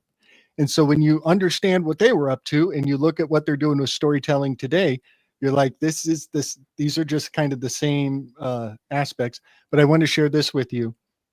Alighieri actually split Pluto into different jurisdictions. He made a lesser Pluto in the story very subtly. I think he's not deified. He's more of a guardian of one of the realms. He's not really like, he's not the King Puba at the bottom of the ninth circle. Mm-hmm. There's like this kind of a guard whose name is Plutinus or Plutonius, or some derivative of that, who's a lesser divinity. And then the grand Pluto is at the bottom of the circle. But I just want to mention how also Dante Alighieri is kind of, I see him as painting the afterlife as in a class system. That like, oh, if you're really bad, if you do what we really don't want, you go to the deepest part. But if you only kind of fuck up, then you get somewhere in the middle. You might be in the 5th layer of hell. And so I just love that he turned the afterlife into varying degrees of punitive potential. Which makes sense. I mean, it's very human to do so. Like, yeah, crime is crime, but there are lesser crimes, there are worse crimes. Like that's what we at least are supposed to do with our judicial system. You don't punish a shoplifter in the same way as you punish someone who is accused of manslaughter, for example. Exactly. Such a good point. And what really gets me is how the controllers, the archons of our day, they get away with bloody murder of the highest order, and they Quite never literally, they never have to pay for it. So in the most literal sense, they are like the gods. The gods of the Greeks were outside of morality. When Ulysses or Odysseus, when he was on the island of Calypso, she offered to make him like a god. And if he would have said yes, the price would have been he would lose all of his morality. He would never have to worry about right or wrong again. He could just go willy-nilly off and do whatever he wants. Do as thou wilt shall be the whole of the law for eternity on end. And in the most fascinating way, that is exactly what the archons of our day are conveying onto us, is we get away with anything. It's funny that you say like they don't have to, they'll never pay for it, because that is exactly what they are doing.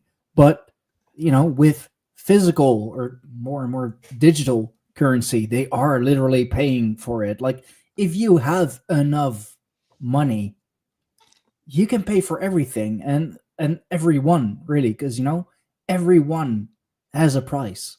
Right. Every man has a price. There is a certain number for everyone, which with you can be bought, and you'll look the other way when shit happens.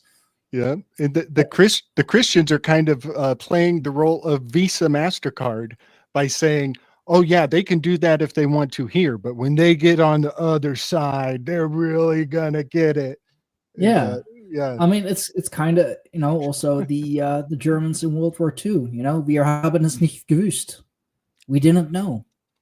We had no idea that was happening. Yep. Bullshit. Yeah, you did. Yep. You just chose to look the other way. It's a conscious choice that you made. And now you're trying to, save your own ass. You're trying to save your soul by saying, "Oh, I didn't know it was happening." Come on. They didn't want to be black pillars. Yeah, that too. That too. It's such.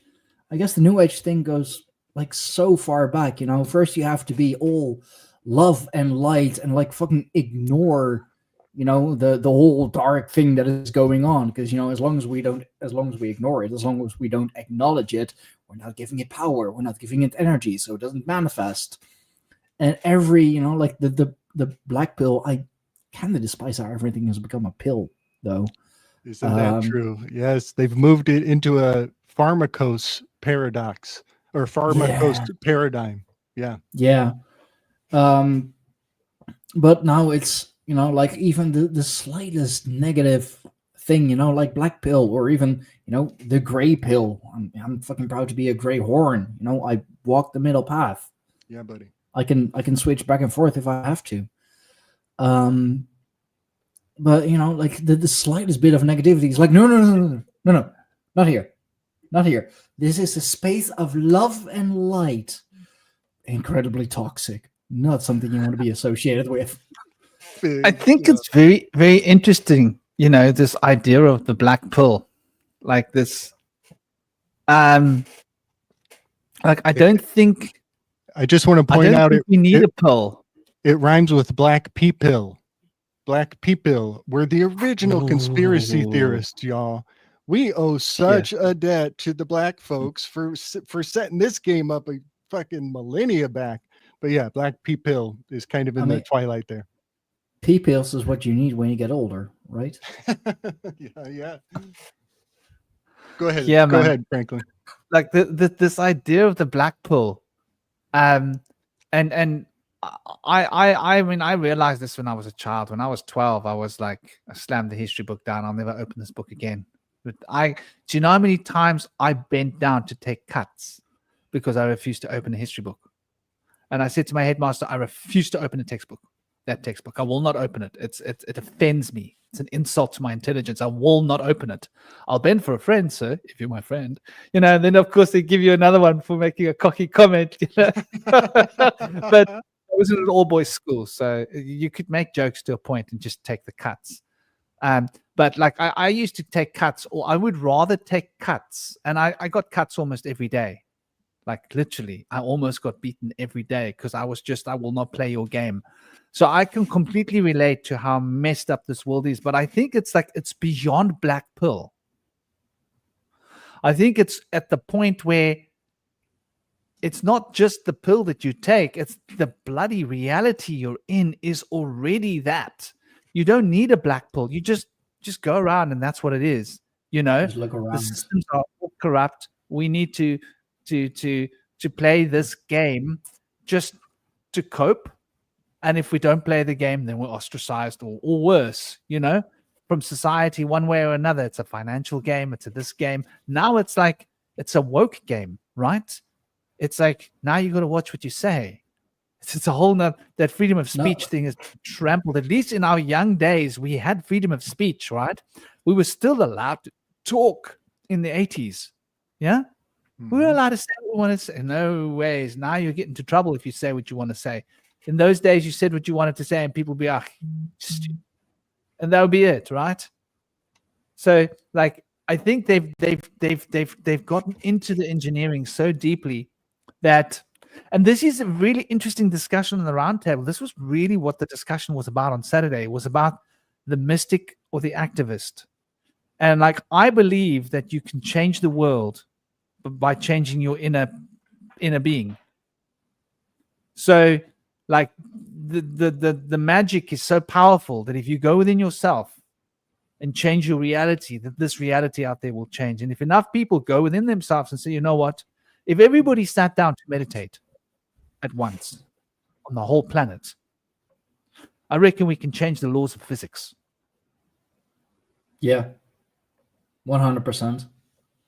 I mean, we create we already create our own reality, and it's been proven. It's been scientifically proven. There are papers that, that show that. And also just in like the most superficial sense, if you're if you're feeling down on your luck, if you're feeling kind of depressed, if, like you woke up on the wrong side of the bed, for example,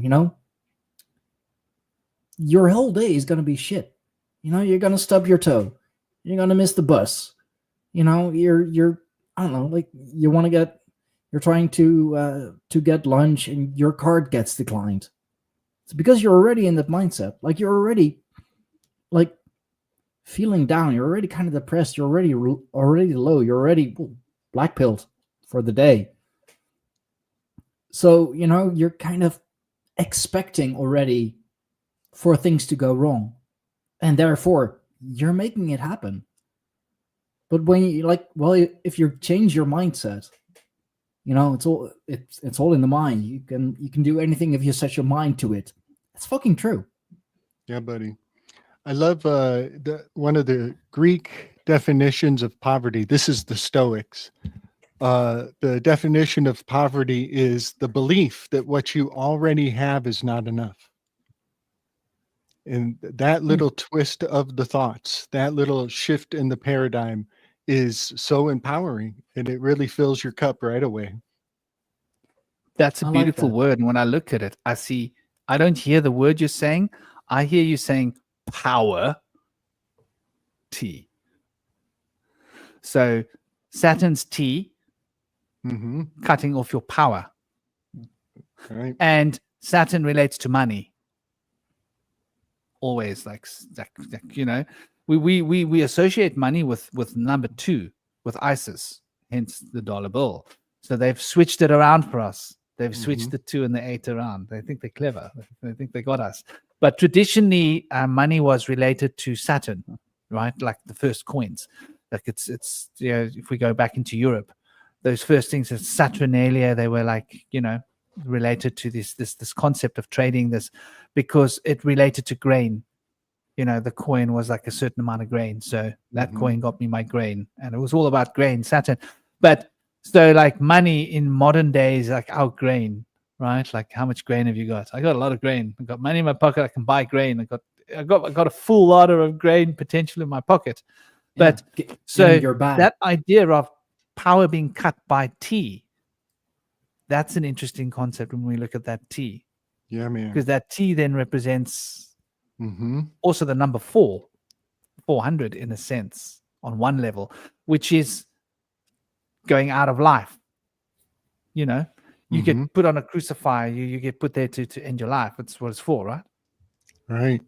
I love pointing out how still today, Babylon mentality is when your belongings own you.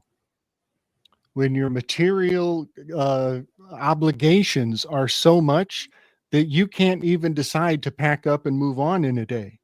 You have to actually plan months in advance, and you have to chew away at the list of shit just to move forward in your life. But the antithesis of Babylon mentality is to be agile, to be ready to pack up and move in within 24 hours. And a lot of the dynamic that we're talking about, Franklin, is that 8 to the 5 switch that I'm talking about. The Mercury and the Saturn, where it's like, it basically, like metaphorically, what my switch is: selling all the shit that owns you, getting some cash and some potential charge for your pocket, lightening your load, and put Mercury in place of Saturn. So you've rid yourself from the limitation in the lead, and now you're nothing but potential. And that is no longer thinking of yourself as a noun and only thinking of yourself as a verb, for as long as you can sustain that. I lived my whole life like that. Like when I got to 15, like I said to my mom, forget me going to university. I'm not going to study anything. She was like, what do you mean? I'm going to go. My wife's mapped out. Don't worry about it. It's good. I'm good to go. The occult is going to be my life. And so my whole life was like, basically, I measured my life by that standard. Can I pick up everything I own within 20 minutes and put it on my back and leave? And that's how I lived my whole life, up until the point that I decided to have a child. Oh my Gosh. Yeah. Now I'm in a new world. I got a kid. Like, okay, I can still put him on my shoulder, right? Just about. Just for a couple more years. That's so true. So true. Yeah, being a father, having kids, it changes everything, for the best. Absolutely. I adore my kids. I love my Rite of kids. passage. Absolutely. Yeah. Yeah, it is a rite of passage, because you are forced to grow. You are forced to think. You are forced to Sacrifice. Yeah, you're gonna sacrifice so much. I mean, in the first month, it's mostly gonna be sleep. Like 3 hours a night. Oh, I fucking wish. No, but it's the sacrifices that you do make. Time, money, effort, energy, everything that you have, you own. It's all worth it, because I mean, I just like, I have to look at my son, and I'm like, oh man, like you're a little me, and like, he quite literally is. Like, he is so incredibly my son. You won't believe it. And then when when I look at my daughter, or when my like she's turning 10 soon, so she's becoming mouthy as well. I mean, her poor mother is so incredibly stressed out. But like she is, then again, she is daddy's girl. So like when she puts on those puppy eyes and just like asks me like, "Oh, please," it's like, fuck, okay. Fine, I'll get you whatever it is that you like, because I love you so damn much. Yeah, man. Yeah. My buddy Chance, he has a newborn little girl. Nice. Yes. And I'm so honored he actually gave her my name for her middle name. She's little Gracie Gabriella Garton. It's such an honor. It's such an honor. And Triple G. yeah, Nice. you got it. You got it. Yep. That's cool. And so I was telling him that it's as though he and Jenny have birthed a new pulse star. There's a new center hub, a new axis of attention, that everything revolves now around her. Yeah.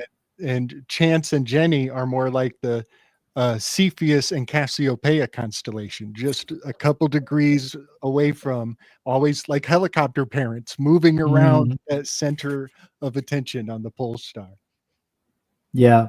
I mean, a child can, or is absolutely a light in your life. I have discovered so much about myself through being a father, and discovered a lot about my own upbringing, about my own parents, found out why they did the things that they did. Because like, especially early on, I caught myself so much like sounding exactly like my father. Like I'd say something to my daughter, or I'd say something to my son, and I'm like, "Hi, Dad." I love Good, it. channeling. I think it's necessary. Yeah, because our parents would have told us what we needed to hear. The genetic tree. So our child is going to be a little bit like us, just like we were a little bit like our parents. So what our parents told us was actually what we needed to hear. And so we will probably end up echoing that, because life is an enneagram, right? Yeah. Starts again. It's the same crap. Like a day, like a month, like a year. Same crap. Okay, here we go again. One more time. Like one life to the next life. Yeah, brothers. I think I got to get boogieing. I'm going to put together the next Slick Dissident video, and I got to go back through the symposium to get all the goodies to bring to bear. Big love, brother. Yeah. Been great having you on, man. Yes, As this always. was a joy and a pleasure. Happy day number 8 of the Navaratri. Praise Mahagauri. And tomorrow, let's get ready for Siddhidatri to come into place for some nice resolution. Love you guys. Tomorrow is a completeness. Yeah. It's interesting that Gauri, I've always had a connection with Gauri. Gauri is also Parvati, isn't it? Gauri is, I always see Gauri as Shiv Shakti. Like when you think of Gauri, you're thinking of that feminine wrapped around the masculine, like in it. So like it's a very engaging feminine. Yeah. This that's interesting, because the 8th muse always has a wreath. She's often signified by a garland wreath. So yeah, big respect, fellas. Much love to the chat. Yeah, much love to the chat. Big love to everybody. Take it easy, brother. I'm also going to have to run because my little boy's, his mom's still reading the Bible to him. It's like after 9. I'm like, oh, I have to go and play daddy now. Like lay it down. Like, okay, like this is bedtime, buddy. That is 9 p.m. and you're still awake? Yeah. Yeah. I mean, I still have to have dinner, and I need to hit the hay also in like an hour, because I have to get up early, because work and such. Yep. We got to doesn't. Sorry. We got to shift out of showman into the worldly, into the mundane and the worldly. Unfortunately, so podcasting doesn't pay my bills just yet. It will. It will. I'm making it goddamn happen. But give thanks and praise. Where'd your feather go? What feather is it, by the way? That's an eagle. Ah, yeah. I actually was watching a hawk fly. I wasn't sure if it was an eagle or a hawk just 2 days ago from the mountain where we climb in the mornings. And I was watching one fly. Oh, I think you're right. I think it's hawk. I think I misspoke. Now that because I got a picture of him. No, it's a hawk. You're right. Yeah. Yeah. All right, y'all. Much love. See you, man. Big love, brother. Take care. Well, brother, it's been an absolutely lovely show. For sure. Fucking 3.5 hours. We should do this again. Multi-stream. A lot of fun. Yeah, we should. Busy we should chat, do this more often. Thank you all in the chat. I hope you guys got what you came for. I hope you enjoyed it. I hope you had a thrilling time. I loved a lot of the ideas I saw moving through the conversation. It was a very energized and active conversation. Stimulating.